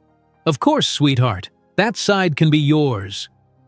Gabriella handed her daughter a set of dry erase markers, watching as the child immediately began creating geometric patterns with remarkable precision. After 15 minutes of intense concentration, Zoe stepped back. "Look, it's for Zenith." Gabriella examined her daughter's creation, a stylized star with an upward trajectory, simple yet immediately recognizable. "It's beautiful, Zoe. What made you think of this?" "Zenith means the highest point," Zoe explained matter-of-factly. "A star going up makes sense." Eric walked over, impressed. "That's actually really good. Better than the designs the branding consultant showed us yesterday." And that was how Zenith Analytics got its logo, from the instinctive creativity of a 5-year-old mathematical prodigy who understood, perhaps better than anyone, what her mother was building. The first 6 months of Zenith's existence were a crash course in business realities that no academic preparation could have adequately covered. Gabriella quickly learned that brilliant algorithms alone didn't create a sustainable company. There were patents to file, legal structures to establish, market analyses to conduct, and the constant pressure to translate complex mathematical concepts into language investors and potential clients could understand. Her first meeting with representatives from a mid-sized hedge fund was a sobering experience. Seated across from 3 men in expensive suits, their skepticism barely concealed, Gabriella presented her predictive model with the same clarity and precision she'd used in academic conferences. The pattern recognition capabilities allow for detection of market shifts approximately 72 hours before conventional indicators, she explained, displaying simulation results on her laptop. "Impressive research, Dr. Johnson," said the oldest of the three, not bothering to hide his patronizing tone. "But we're not sure if we'd trust millions of dollars to a startup so young." The unspoken assessment hung in the air. A 28-year-old woman with no finance background was asking them to revolutionize their investment approach. "I understand your hesitation," Gabriella replied calmly. "That's why I'm offering a small-scale trial. $1 million, managed according to our predictive models, for 90 days. If we don't outperform your current system by at least 15%, you pay nothing for the trial." They left without committing, but the seed had been planted. Gabriella understood that in the male-dominated worlds of finance and technology, she would need to prove herself repeatedly, exceeding expectations that would never have been placed on a male counterpart. While Gabriella navigated the business world, Zoe was thriving in her specialized program for gifted children. Her mathematical abilities had accelerated beyond what even Gabriella had anticipated, with her teachers reporting that she was solving problems typically given to middle school students. "She has an intuitive grasp of number theory that's extremely rare," her mathematics enrichment teacher explained during a parent conference. "The way she visualizes abstract relationships, I've honestly never seen anything like it." Gabriella felt a complex mix of emotions: fierce pride in her daughter's gifts, gratitude that they had found a school that could nurture them, and a lingering sadness that Marcus would never know what an extraordinary child he had rejected.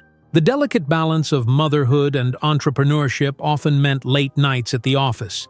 With Zoe sleeping on the small couch Gabriella had added to their still sparse headquarters. On one such evening, as Gabriella worked frantically to prepare for a critical investor presentation, the office door opened unexpectedly. "Hello?" came an unfamiliar voice. Gabriella looked up to see a tall, bearded man in jeans and a faded MIT sweatshirt. "I'm sorry, we're closed," she said automatically. "Actually, I was looking for Dr. Johnson. I'm David Ramirez, head of AI research at Google. Vincent Chen suggested I stop by while I'm in town." Gabriella rose quickly, suddenly acutely aware of her rumpled appearance and the sleeping child on the office couch. "I'm Gabriella Johnson. Please excuse the informality." Ramirez's eyes moved from Gabriella to Zoe and back again, his expression softening. "No apologies necessary. I have 2 kids myself. Sometimes the work-life separation is more theoretical than practical." That unexpected visit resulted in Zenith's first significant partnership.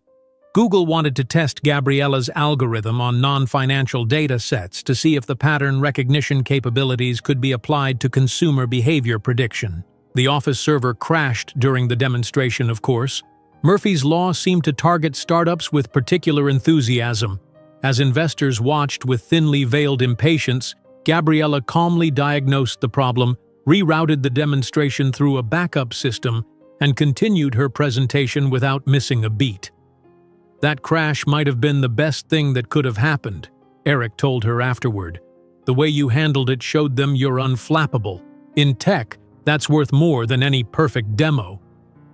By the end of their first year, Zenith Analytics had grown to a team of 5: Gabriella, Eric, a data scientist poached from Amazon, a financial analyst with hedge fund experience, and a part-time administrative assistant who doubled as Zoe's after-school caretaker when needed. The company had secured 2 paying clients, small investment firms willing to take a chance on their technology, and was generating just enough revenue to extend their runway beyond the initial seed funding. It wasn't yet profitable, but the trajectory was promising. Then came the call that changed everything. "Dr. Johnson, this is Margaret Chen from the Hamilton Fund." The voice on the phone was crisp, professional.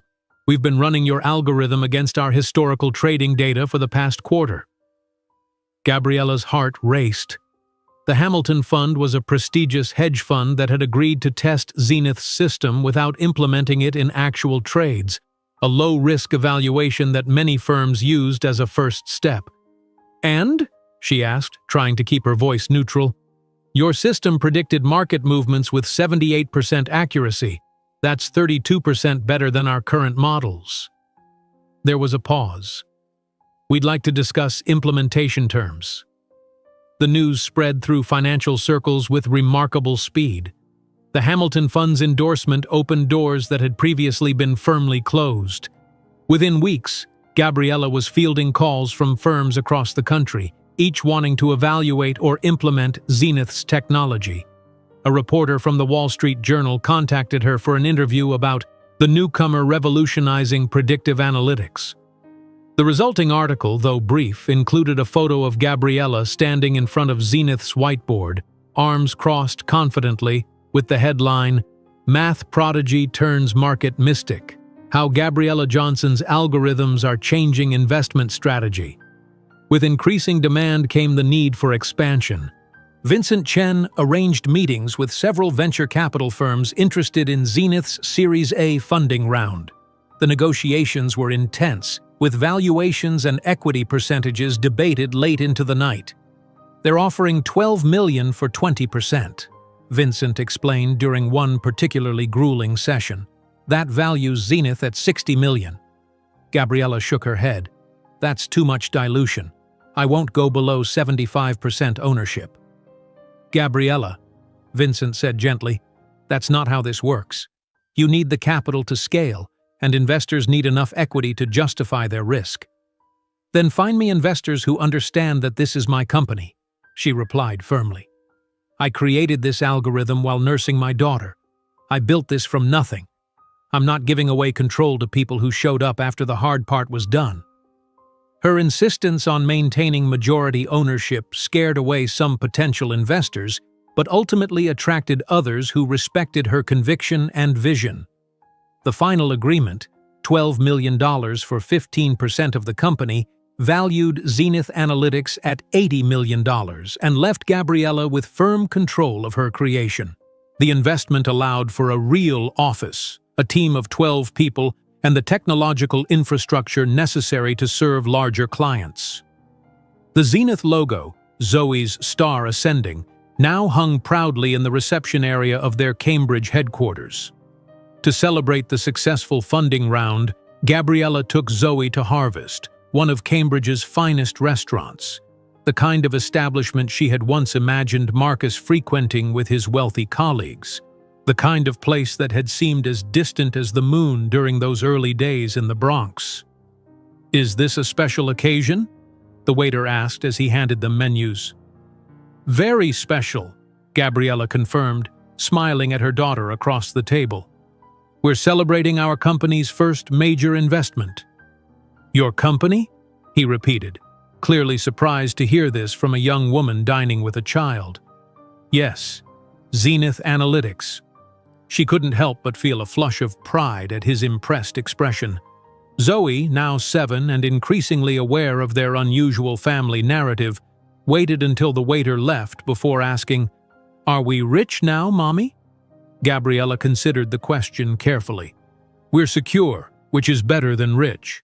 It means we don't have to worry about basics anymore, and we can build something important. Like how we don't have to choose between new shoes and new books anymore?" Zoe asked, referencing a painful decision from their leaner days. "Exactly like that," Gabriella confirmed, marveling at her daughter's perception. They toasted with sparkling grape juice and champagne, the child and the CEO, both wearing dresses they wouldn't have been able to afford a year earlier. As Gabriella watched Zoe methodically organizing her silverware in perfect geometric alignment, she felt a surreal sense of distance from the desperate young mother who had once counted coins for laundry while a newborn slept nearby. The journey was just beginning, but already they had traveled so far. While they toasted with grape juice and champagne in that elegant restaurant, Gabriella couldn't imagine that in just 3 years the Forbes would put her on the cover as the new face of financial technology, a magazine that would eventually find its way into Marcus Reynolds' hands. The framed Wall Street Journal article, "Math Prodigy Turns Market Mystic: hung prominently in the reception area of Zenith Analytics' new headquarters, a constant reminder of how far they had come. 3 years after that first celebration dinner with Zoe, Gabriella stood in the glass-walled conference room of their newly acquired building in downtown Boston, surveying the bustling office floor below. 200 employees now moved purposefully through the space that hummed with innovation and ambition.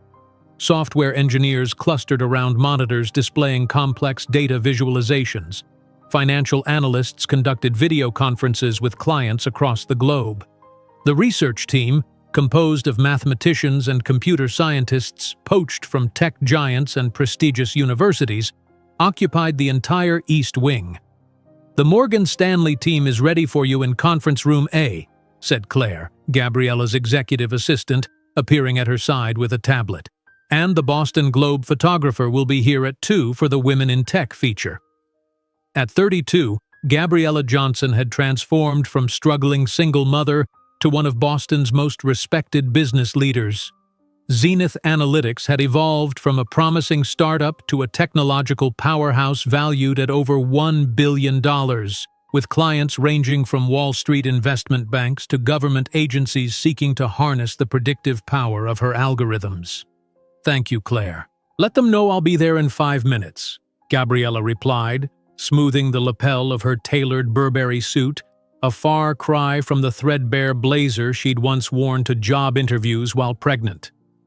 The reflection that greeted her in the conference room window showed a woman transformed. Gone was the exhausted student with dark circles under her eyes and clothes chosen for practicality rather than style. In her place stood a CEO whose confident posture and elegant appearance commanded respect before she spoke a single word. "Dr. Johnson, we've reviewed your proposal for implementing the Zenith predictive system across our derivatives trading platform," began the Morgan Stanley executive once the meeting commenced. "The potential efficiency gains are impressive, but we have concerns about integration costs and training time." The old Gabriella might have rushed to address their concerns, eager to please. The CEO of Zenith Analytics merely nodded, allowing a moment of silence to underscore her response. "Integration is seamless with our new API architecture," she explained, her voice measured and authoritative. "As for training, our system is designed to be intuitive. Most firms see their teams fully operational within 2 weeks." By the meeting's end, Morgan Stanley had signed a 3-year contract worth $27 million. Later that afternoon, as the Boston Globe photographer adjusted lighting in Gabriella's office, Zoe burst through the door, backpack still on, excitement radiating from her 8-year-old face. "Mom, I got accepted to the mathematics competition. Only kids 10 and up are supposed to qualify, but Mr. Abernathy said my test scores were too high to ignore." Gabriella beamed with pride, momentarily forgetting the photographer. "That's incredible, sweetheart." The photographer lowered his camera, clearly intrigued. "Is this your daughter?" "Yes, this is Zoe," Gabriella confirmed, placing a hand on her daughter's shoulder. "Would you mind if I got a few shots of you both? The mother-daughter dynamic adds a compelling dimension to your story." The resulting photograph, Gabriella in her executive chair with Zoe perched on the desk beside her, both of them examining a complex equation on a tablet, became the opening image for the feature article. "The Algorithm Queen and Her Princess: How Gabriella Johnson is Redefining Tech Leadership While Raising a Mathematical Prodigy."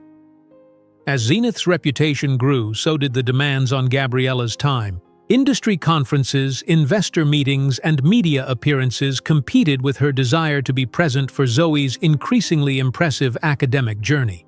The solution came in the form of Dr. Eleanor Richards, a former MIT professor who had recently retired from teaching. "I'm proposing a unique arrangement," Gabriella explained during their interview. "I need someone who can serve as both educational consultant for Zenith and academic mentor for my daughter. Your background in applied mathematics and child development makes you uniquely qualified." Dr. Richards, a warm woman in her 60s with silver hair and sharp eyes, studied Gabriella thoughtfully. "Most CEOs separate their family needs from business operations. I'm not most CEOs," Gabriella replied simply, "and Zoe isn't most children." The arrangement proved beneficial beyond expectation.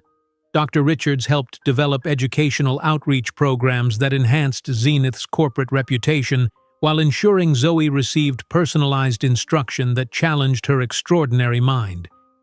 When Gabriella traveled for business, Zoe often accompanied her, continuing her studies with Dr. Richards while experiencing different cities and cultures. In the summer of 2016, Gabriella made her most significant business decision yet, relocating Zenith's headquarters to a renovated historic building in Boston's financial district. The move positioned them physically at the heart of the financial world they were disrupting while providing space for their rapidly expanding team. "We're not just changing locations," she told her employees during the announcement. "We're making a statement about our place in the industry. We belong at the center, not the periphery." The new headquarters featured state-of-the-art research laboratories, collaborative workspaces, and, at Gabriella's insistence, a fully equipped STEM education center open to underserved Boston students. The Zenith Foundation, established with $10 million of Gabriella's personal funds, provided scholarships for young women pursuing careers in mathematics and computer science. With the company's explosive growth came personal milestones.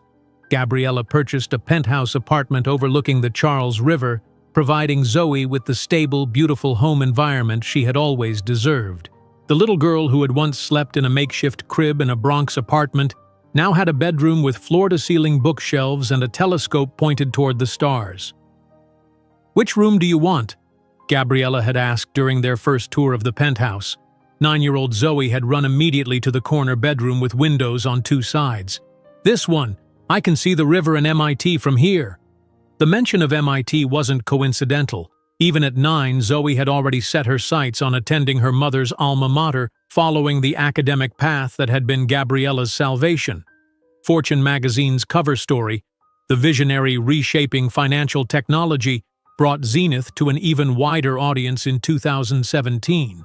The feature detailed Gabriella's journey from academic mathematician to business leader, highlighting the company's revolutionary impact on market analysis. "Johnson's algorithms don't just predict market movements," the article explained. "They reveal underlying patterns invisible to human analysts, allowing clients to anticipate shifts that traditional models miss entirely." The publicity attracted attention from the largest players in finance and technology. Google's investment arm proposed a strategic partnership. Goldman Sachs implemented Zenith systems across their trading platforms. Government regulatory agencies consulted Gabriella on using predictive analytics to identify market manipulation and fraud. Through it all, Zoe continued to develop her own mathematical gifts.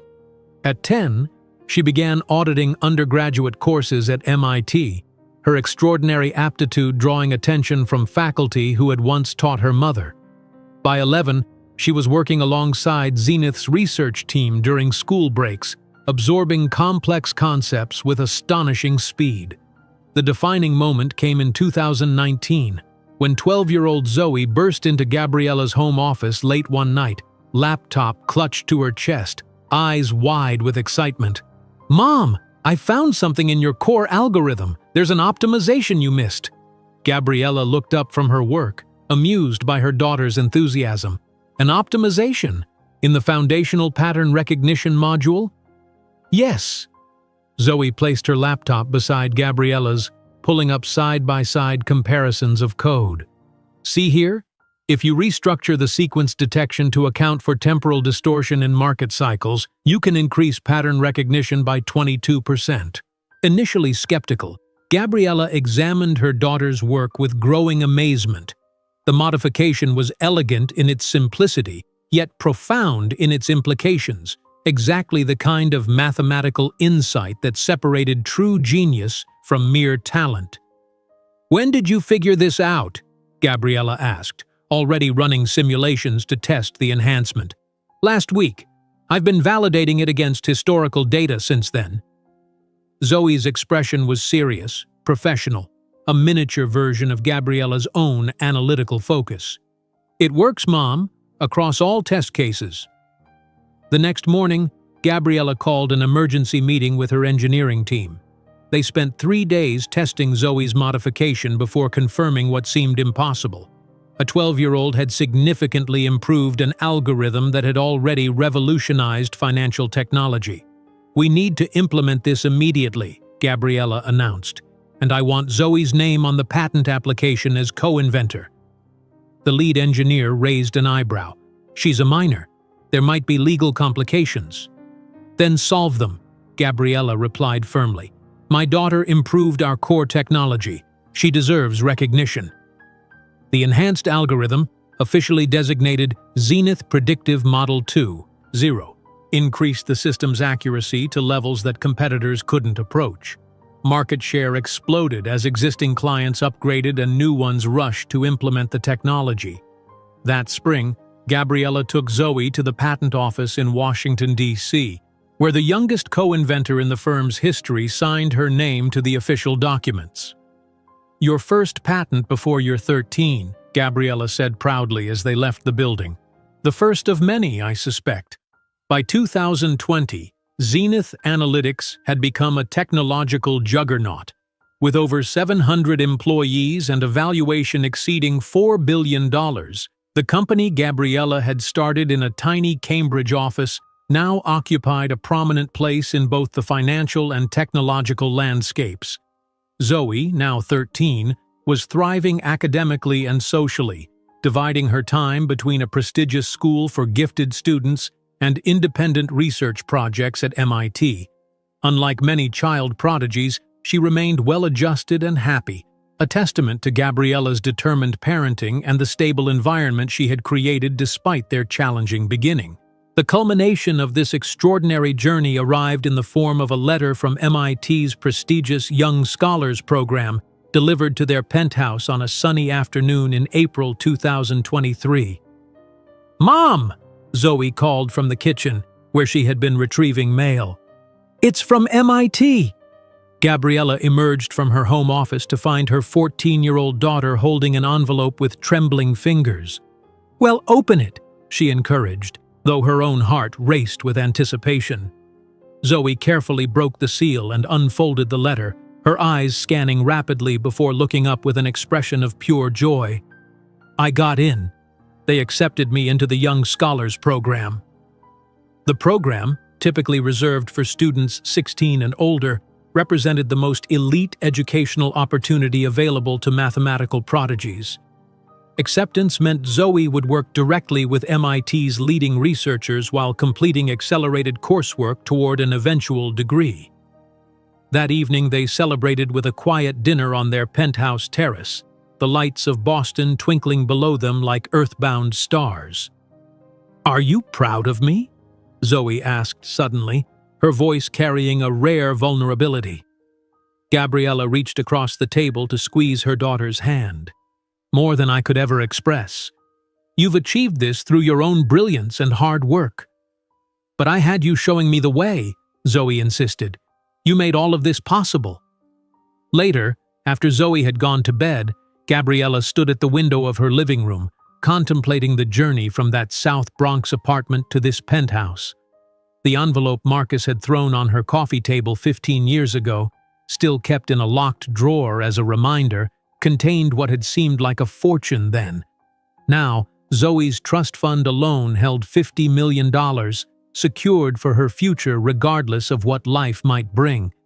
The following morning, as Gabriella signed the documents confirming Zenith Analytics' latest valuation at $4 billion, she couldn't imagine that the next invitation on her desk, to be the keynote speaker at the Chicago Technology Conference, would place her face-to-face with the man who had sworn she wasn't enough.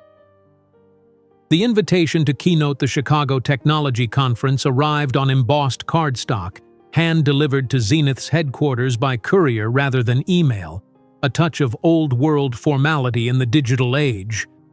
Gabriella turned the heavy invitation over in her hands, noting the list of featured speakers and attendees printed on the reverse side. Being selected as the main speaker represented yet another validation of Zenith's growing influence in the technology sector. "The board is thrilled about this," Natalie said, setting a cup of coffee on Gabriella's desk. Chicago tech is broadcast internationally, and the networking opportunities are unparalleled. Gabriella nodded, scanning the agenda. 2 days of panels, then my keynote on the final morning. We should prepare a special demonstration of the new predictive system. I've already asked the development team to create something visually impressive, Natalie confirmed. Oh, and I've compiled the list of confirmed attendees you requested. Several major investment firms will be sending representatives. Gabriella accepted the tablet Natalie offered, scrolling through the alphabetized list of companies and their delegates. Near the bottom, a name caught her eye, causing her finger to freeze mid-swipe. Reynolds Investments. Her heartbeat accelerated slightly, a physiological response she couldn't control despite the 15 years that had passed. Tapping on the entry revealed the company's representative, Marcus Reynolds, CEO. "Is everything all right?" Natalie asked, noticing Gabriella's sudden stillness. "Yes," Gabriella replied, her voice carefully neutral. "I see Reynolds Investments will be attending. Do we know their interest in our technology?" Natalie consulted her notes. "They've requested meetings 3 times in the past 6 months. Apparently they're looking to modernize their algorithmic trading systems. Claire has politely deflected so far, citing your schedule." A small, ironic smile touched Gabriella's lips. Reynolds Investments, the family company that Marcus had been so determined to prioritize over a relationship with her and their child, now wanted access to the technology she had created. "Marcus Reynolds will be representing them personally," Gabriella observed, proud that her voice revealed nothing of their shared history. "Yes," Natalie confirmed, oblivious to the significance. "Would you like me to arrange a meeting while you're both in Chicago? They've been quite persistent."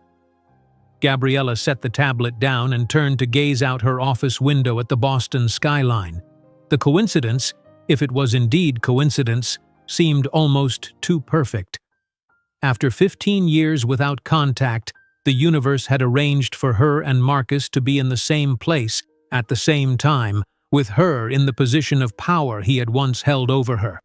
"No," she decided. "If Reynolds Investments wants our technology, they can go through the standard channels like everyone else." That evening, as Gabriella reviewed her presentation notes in her penthouse, Zoe entered the living room with her laptop tucked under her arm. At 14, she was already taller than Gabriella had been at 22, with the same dark eyes and quick intelligence, but a self-assurance that Gabriella had only developed much later in life. "Mom, is it okay if I come with you to Chicago?" Zoe asked, settling onto the sofa. "Professor Hirsch says it would be educationally valuable to see you present the new system. He thinks the algorithmic modifications I suggested could be the basis for my first published paper." Gabriella looked up from her notes, momentarily forgetting about Marcus. "Of course. It would be good for you to see the business application of the theories you're working on." A peculiar thought occurred to her then. In Chicago, Marcus might see Zoe. Would he recognize his own features in her face? Would he realize what he had thrown away 15 years ago? "Mom?" Zoe's voice brought her back to the present. "You look like you're a million miles away." Gabriella hesitated, then made a decision. She had never hidden the truth from Zoe, adjusting details only to make them age-appropriate as her daughter grew. Now, at 14, with her exceptional emotional intelligence, Zoe deserved complete honesty. "The CEO of Reynolds Investments will be at the conference," she said carefully. "Marcus Reynolds, your biological father." Zoe's expression shifted subtly, curiosity replacing casualness. She closed her laptop, giving Gabriella her full attention. "The one who gave you money to solve the problem?" "Yes," Gabriella confirmed, wincing slightly at hearing her daughter refer to herself as a problem, even in quotation marks. "We haven't seen each other since before you were born." "Do you think he knows about me? About what you've accomplished?" Zoe asked, analytical even in matters of emotion. "I doubt it," Gabriella replied. "He made it clear he wanted no connection to us, and I've never reached out. Though our names have been in business publications, so perhaps he's made the connection." Zoe considered this with the same focused concentration she applied to complex equations. "Are you concerned about seeing him at the conference?" Gabriella smiled at her daughter's perceptiveness. "Not concerned exactly. It's just unexpected. For so long he was this significant figure in our origin story, and now he'll be just another business person in the audience." "While you're on stage as the keynote speaker," Zoe observed with a hint of pride, "that's a satisfying narrative arc." Despite the seriousness of the conversation, Gabriella laughed. "You've been spending too much time with your literature professor." That night, alone in her bedroom, Gabriella found herself drawn to the locked drawer in her desk where she kept certain mementos from the past. The envelope Marcus had thrown onto her coffee table 15 years ago, still containing the original $10,000, served as a tangible reminder of how far she had come. She had kept it not out of sentimentality, but as motivation during the hardest days. She held the envelope without opening it, remembering the weight of despair she had felt that night. Marcus's cruel dismissal had nearly broken her, but ultimately became the catalyst for everything that followed. Without his rejection, would she have found the same driving determination? Would Zenith Analytics exist? The irony wasn't lost on her. The man who had deemed her unworthy of his time or support now wanted to benefit from what she had created in his absence. The following morning, Gabriella met with her executive team to finalize the Chicago presentation. The new predictive system would be unveiled publicly for the first time, demonstrating capabilities that would further cement Zenith's position as the industry leader. "The visual component is crucial," Gabriella emphasized. "Most of the audience won't understand the mathematics, but they need to see the practical implications." "We've developed a real-time market simulation," explained Daniel, her chief technology officer. "It will demonstrate how the system predicts price movements across multiple markets simultaneously, with color-coded probability indicators." "Perfect," Gabriella nodded. "And the historical comparison feature?" "Ready to go," Daniel confirmed.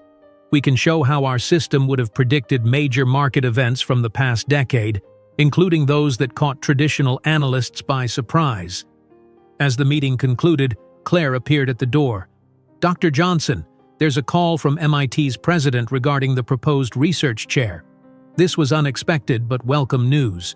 Gabriella had been discussing the establishment of a research position focused on mathematical applications in financial technology, funded by a $10 million endowment from Zenith. "3 members of the board want to discuss naming it the Johnson Chair for Computational Finance," Claire explained after the call. "They specifically mentioned wanting to recognize your contributions to the field. A research chair bearing her name at MIT, the academic validation would have seemed impossible during those desperate days when she'd struggled to balance equations and childcare.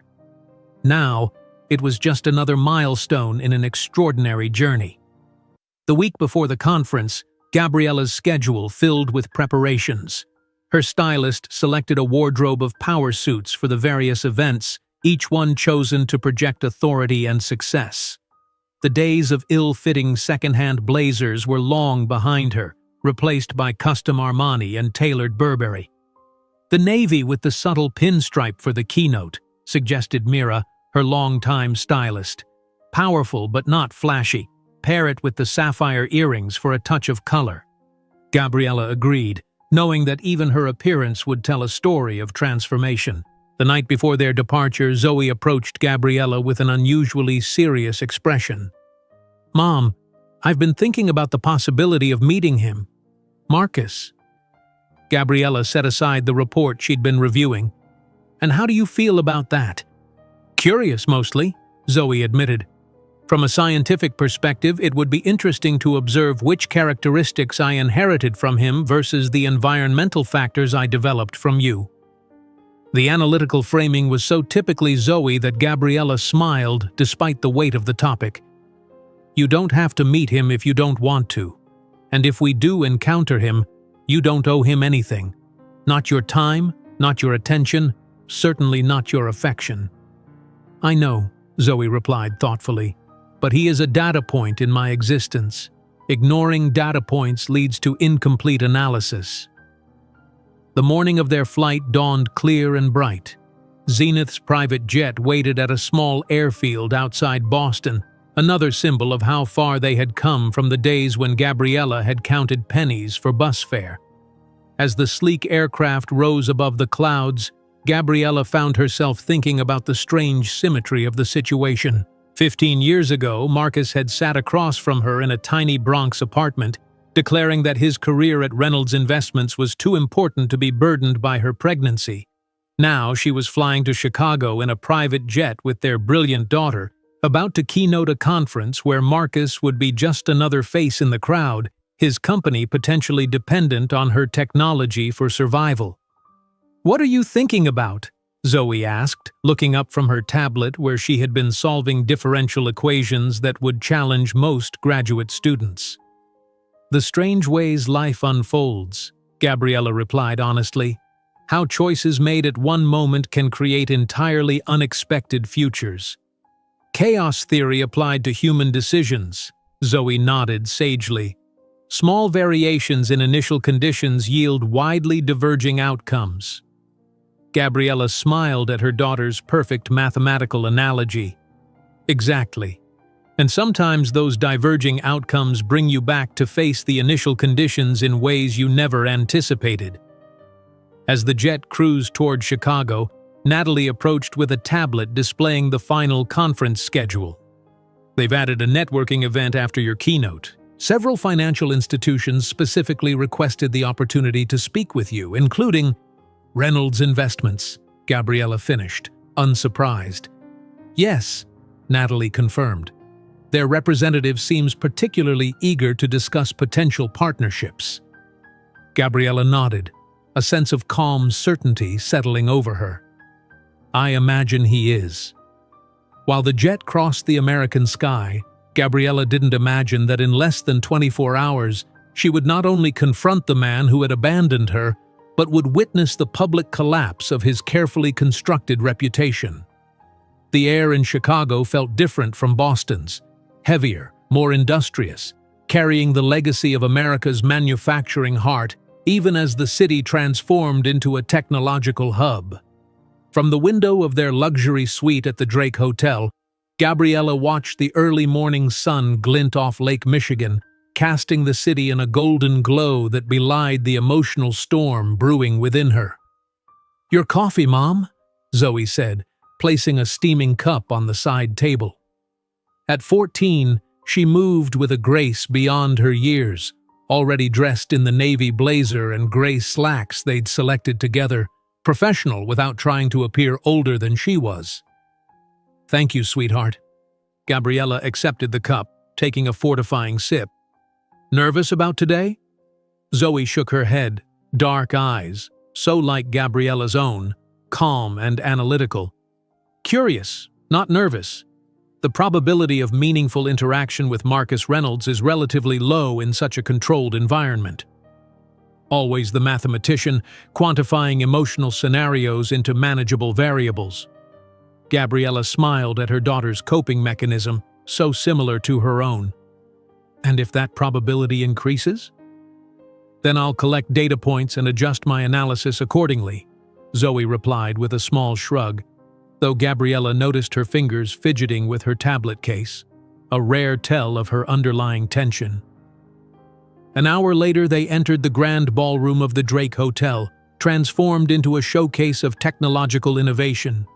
Giant screens displayed company logos, holographic projections demonstrated cutting-edge products, and the quiet hum of anticipation filled the air as industry leaders gathered for the conference's final day. Gabriella, in her perfectly tailored Armani suit with subtle sapphire earrings catching the light, was immediately surrounded by admirers and potential partners. CEOs who had once dismissed her ideas now competed for her attention. Venture capitalists who had rejected her early funding requests now handed her cards with handwritten cell numbers. The transformation from desperate single mother to industry titan was complete, visible in every respectful nod and deferential "Dr. Johnson." From the corner of her eye, Gabriella spotted Zoe being escorted to her reserved seat at the side of the stage by Natalie. They had agreed this position would allow Zoe to observe the entire presentation without being prominently displayed to the audience, a strategic placement that would let her see Marcus without being immediately seen by him. 5 minutes, Dr. Johnson, the event coordinator informed her, touching her earpiece. We have a full house. Gabriella nodded, reviewing her mental outline one final time. Public speaking had become second nature over the years, but today's presentation carried additional weight. It wasn't just about unveiling Zenith's newest innovation. It was about completing a circle that had begun 15 years ago in a tiny Bronx apartment. Taking her position behind the stage, Gabriella watched as the conference director approached the podium. Ladies and gentlemen, it is my distinct honor to introduce our keynote speaker. Her predictive algorithms have transformed financial markets and redefined the intersection between artificial intelligence and investment strategy.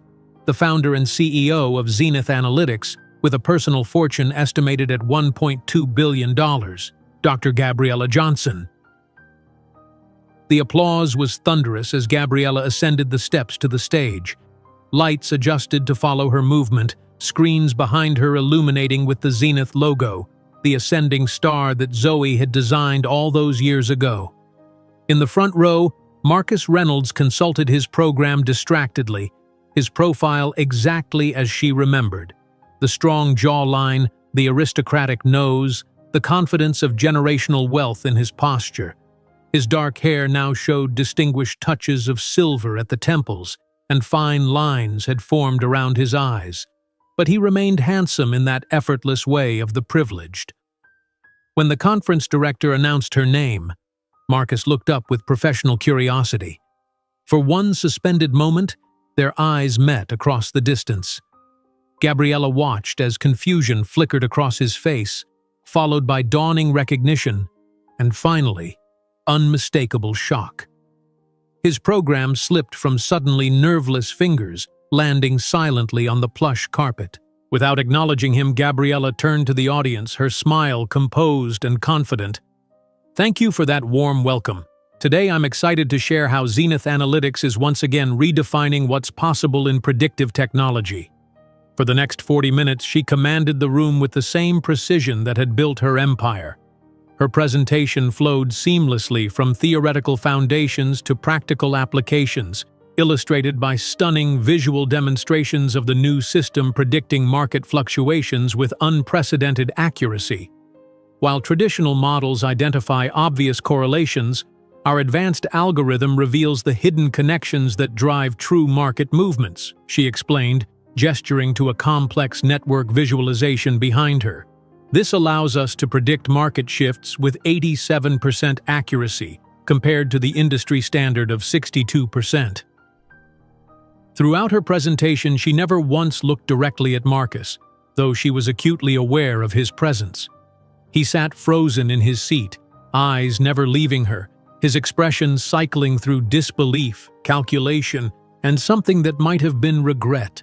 When the question period began, Gabriella fielded complex technical inquiries with ease, translating mathematical concepts into accessible language while never compromising the sophistication of her answers. From her peripheral vision, she noticed Marcus finally shift his attention to Zoe, who was taking detailed notes on her tablet. The moment of recognition was visible in his sudden stillness, in the way his knuckles whitened as he gripped the armrest of his chair. The genetic markers were undeniable. Zoe had his jawline, his high cheekbones, though softened by youth and femininity.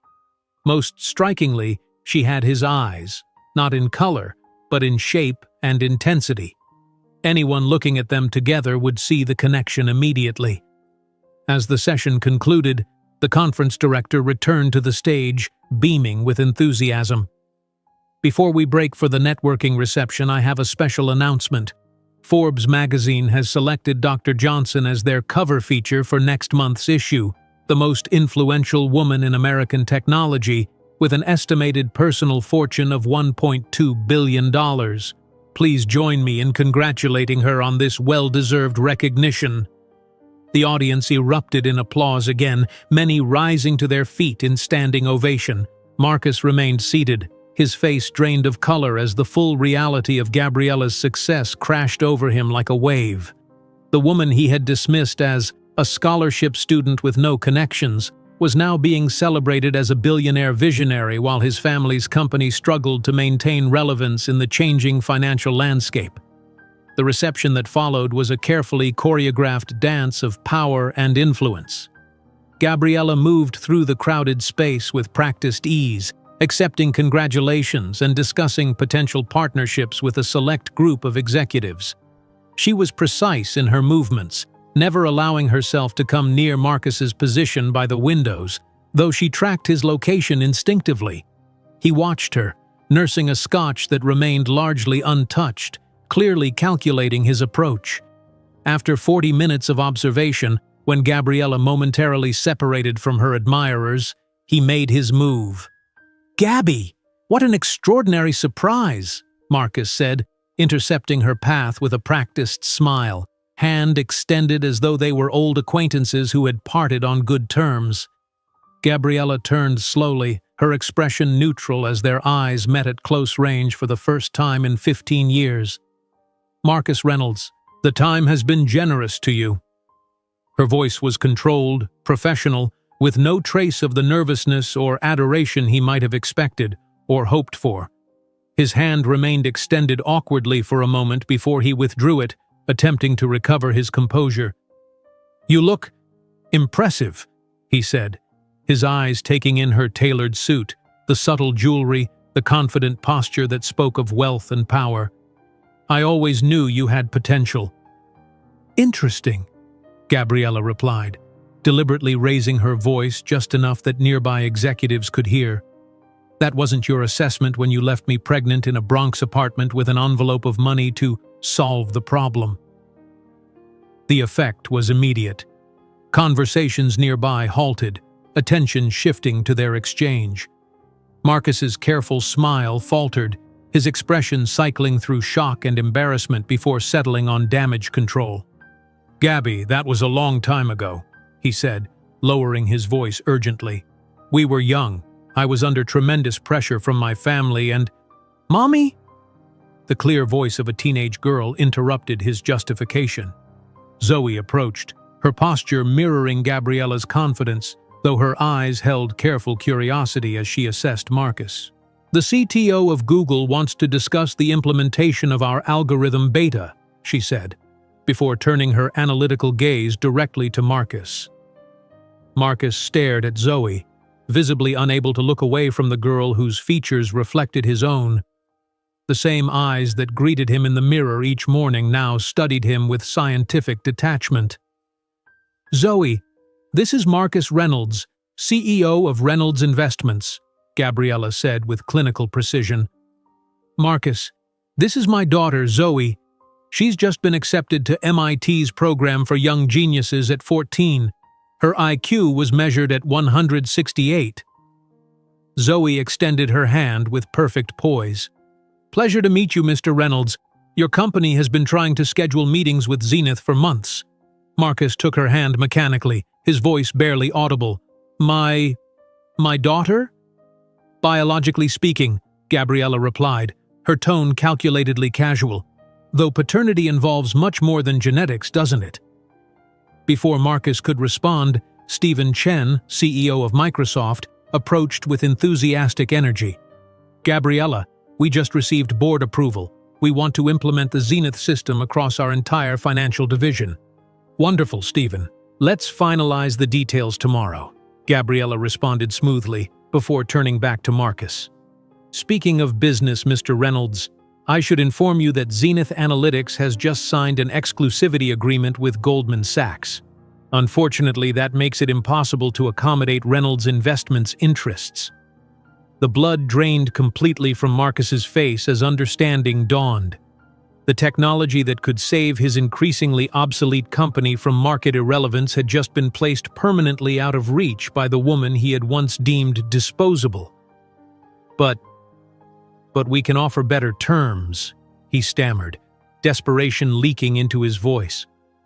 Reynolds needs this technology to survive in the current market? Gabriella completed his thought. Yes, I'm aware of the challenges your company faces.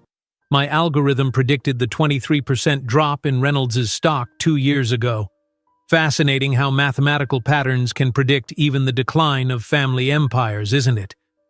Marcus opened his mouth, then closed it, finding no response adequate to the moment.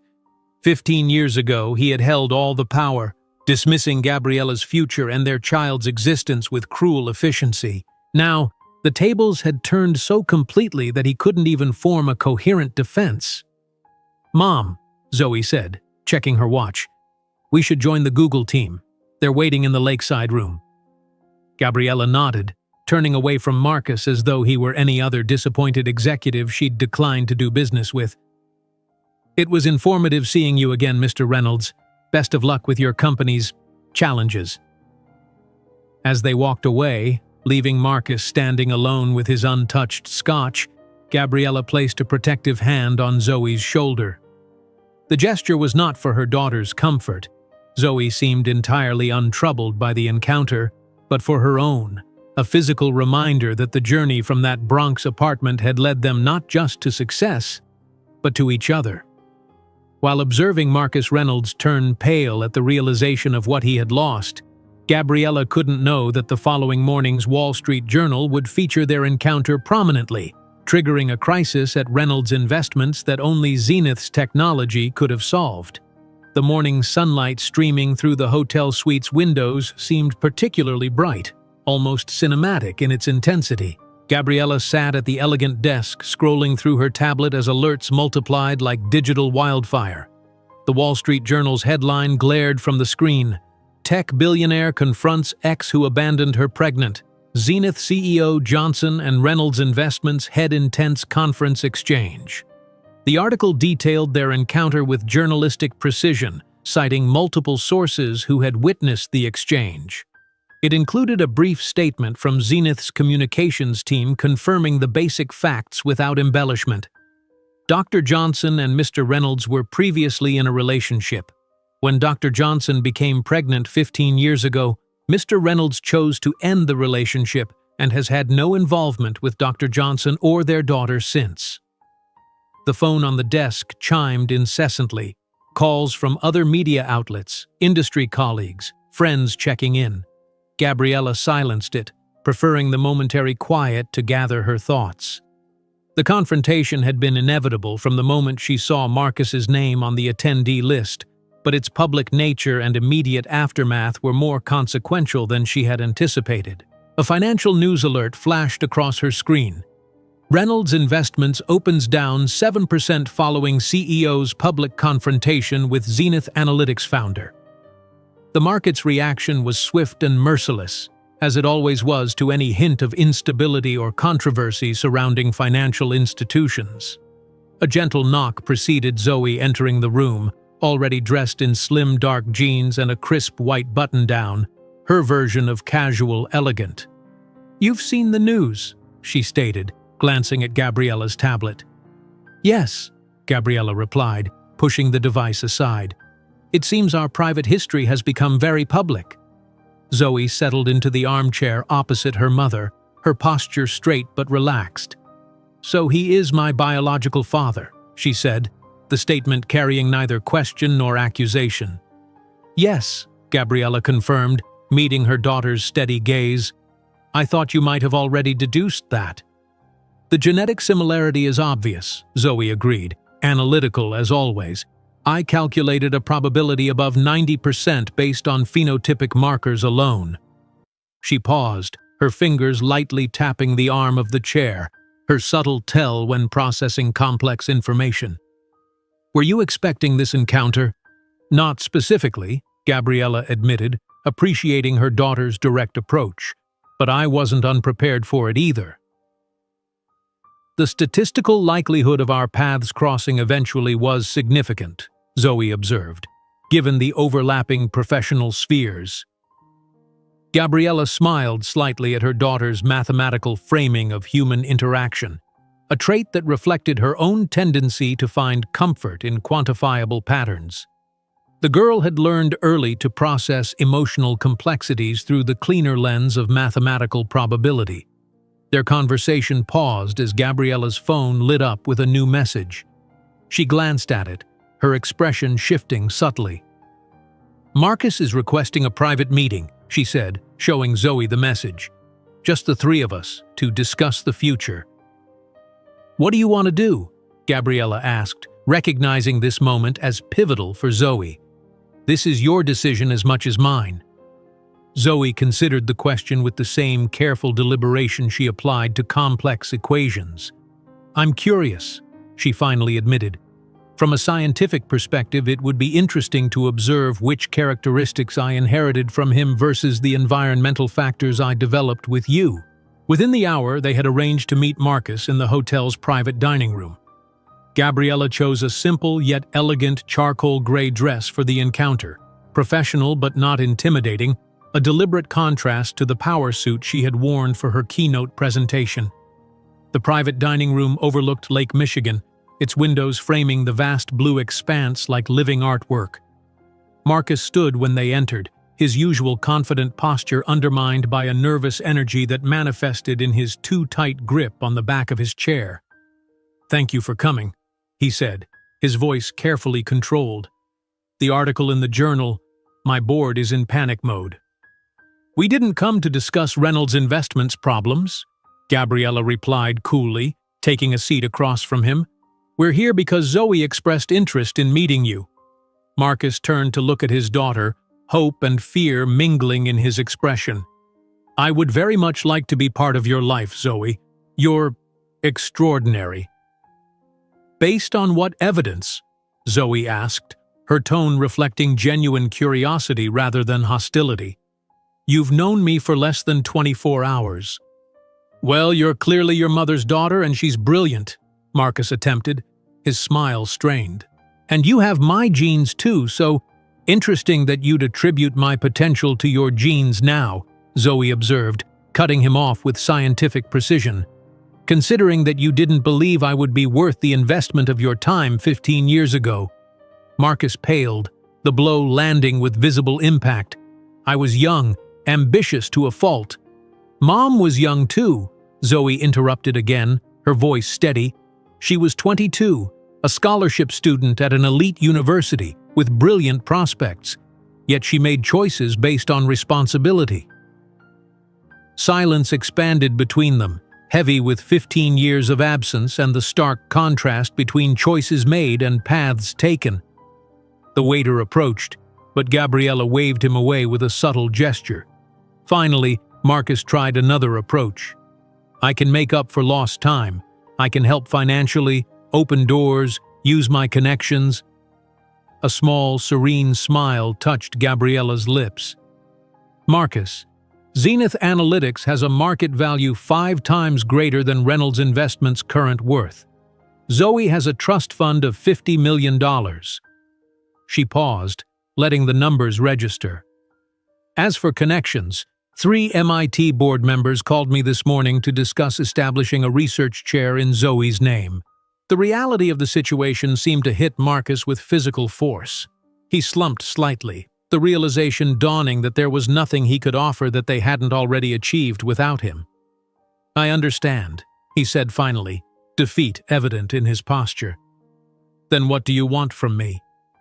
"Nothing," Gabriella replied simply, no cruelty in her tone, just the statement of fact. "We're not here for revenge or compensation. Zoe wanted to satisfy her scientific curiosity, and I respect that. As for me, I moved on a long time ago, Marcus." Her indifference struck deeper than any accusation could have. Marcus recognized that he was completely irrelevant to the narrative of these 2 extraordinary women, a footnote in a story that had flourished without him. "Can I at least get to know my daughter?" he asked, his voice breaking slightly. Zoe glanced at her mother, who nodded almost imperceptibly, affirming that the choice was hers. "We can maintain limited contact," the teenager conceded. "Occasional meetings when I visit New York for conferences. It would be an interesting study in nature versus nurture." Her clinical framing of potential relationship cut deeper than outright rejection might have. Marcus recognized that his daughter viewed him not as the father she had missed, but as a biological curiosity, a data point in her understanding of herself. As their brief meal concluded, Marcus made one final attempt to establish relevance. Would Zenith consider allowing Reynolds Investments to participate in your next funding round? I could personally invest. You can submit a formal proposal like any other potential investor, Zoe replied before Gabriella could answer. Though we would need to evaluate whether Reynolds Investments meets our criteria for financial stability. The subtle reminder of his company's precarious position compared to Zenith's dominance was delivered with such innocent precision that Marcus couldn't even muster offense. As they prepared to leave, Gabriella signed the bill, another small reminder of the power dynamic that had so completely reversed. Marcus watched her fountain pen move across the paper, remembering a time when he had casually tossed an envelope of cash at this same woman, expecting her to disappear from his life. "For what it's worth," he said as they stood to leave, "I was wrong about you, Gabby, about everything." "Yes," she agreed simply, "you were." Later that afternoon, as they prepared for their return flight to Boston, Gabriella found Zoe sitting by the hotel room window, tablet in hand, but gaze fixed on the Chicago skyline. "Are you okay?" Gabriella asked, sitting beside her daughter. "I'm processing," Zoe replied honestly. "It's strange to meet someone who is genetically significant to your existence but emotionally irrelevant." Gabriella nodded, understanding completely. "Did you get what you needed from the meeting?" "I think so," Zoe said thoughtfully. "I observed 16 distinct mannerisms that I appear to have inherited from him. The way he taps his fingers when thinking, how he tilts his head when analyzing information." She paused. "But I also confirmed that who I am, how I think, what I value, that's from you, from how you raised me." Emotion tightened Gabriella's throat. She reached out to smooth a strand of hair from Zoe's face, a gesture she had performed countless times since her daughter was an infant. "He asked to invest in the next funding round," Zoe added, almost as an afterthought. Gabriella raised an eyebrow. "And what did you tell him?" "That he could submit a proposal like anyone else, but we'd have to evaluate Reynolds Investments' financial stability first." A small, mischievous smile played at the corners of her mouth. "Was that too harsh?" "It was perfectly accurate," Gabriella replied, matching her daughter's smile. "And sometimes accuracy is the most effective response." Their private jet departed O'Hare International Airport as the afternoon sun began its descent, casting long shadows across the city below. Seated in the luxurious cabin, Gabriella closed her eyes briefly, feeling a sense of completion that had eluded her for 15 years. The justice she had found wasn't in Marcus's humiliation or in watching his company struggle while hers soared. It was in the living proof that his judgment had been catastrophically wrong, not just about her potential, but about the value of the life they had created together. Zoe had already returned to her tablet, engrossed in a new algorithm she was developing, brilliant, balanced, and unencumbered by any sense that she needed to prove herself to the man who had rejected her before birth. As the jet carried them eastward, Gabriella watched her daughter work, marveling at the woman she was becoming, strong, just, without rancor, but with absolute clarity about her worth. The true triumph wasn't proving Marcus wrong, but creating a life so extraordinary that his opinion had become completely irrelevant. If you enjoyed today's video, I'm sure you'll love the next one. Don't waste time. Just click on the screen.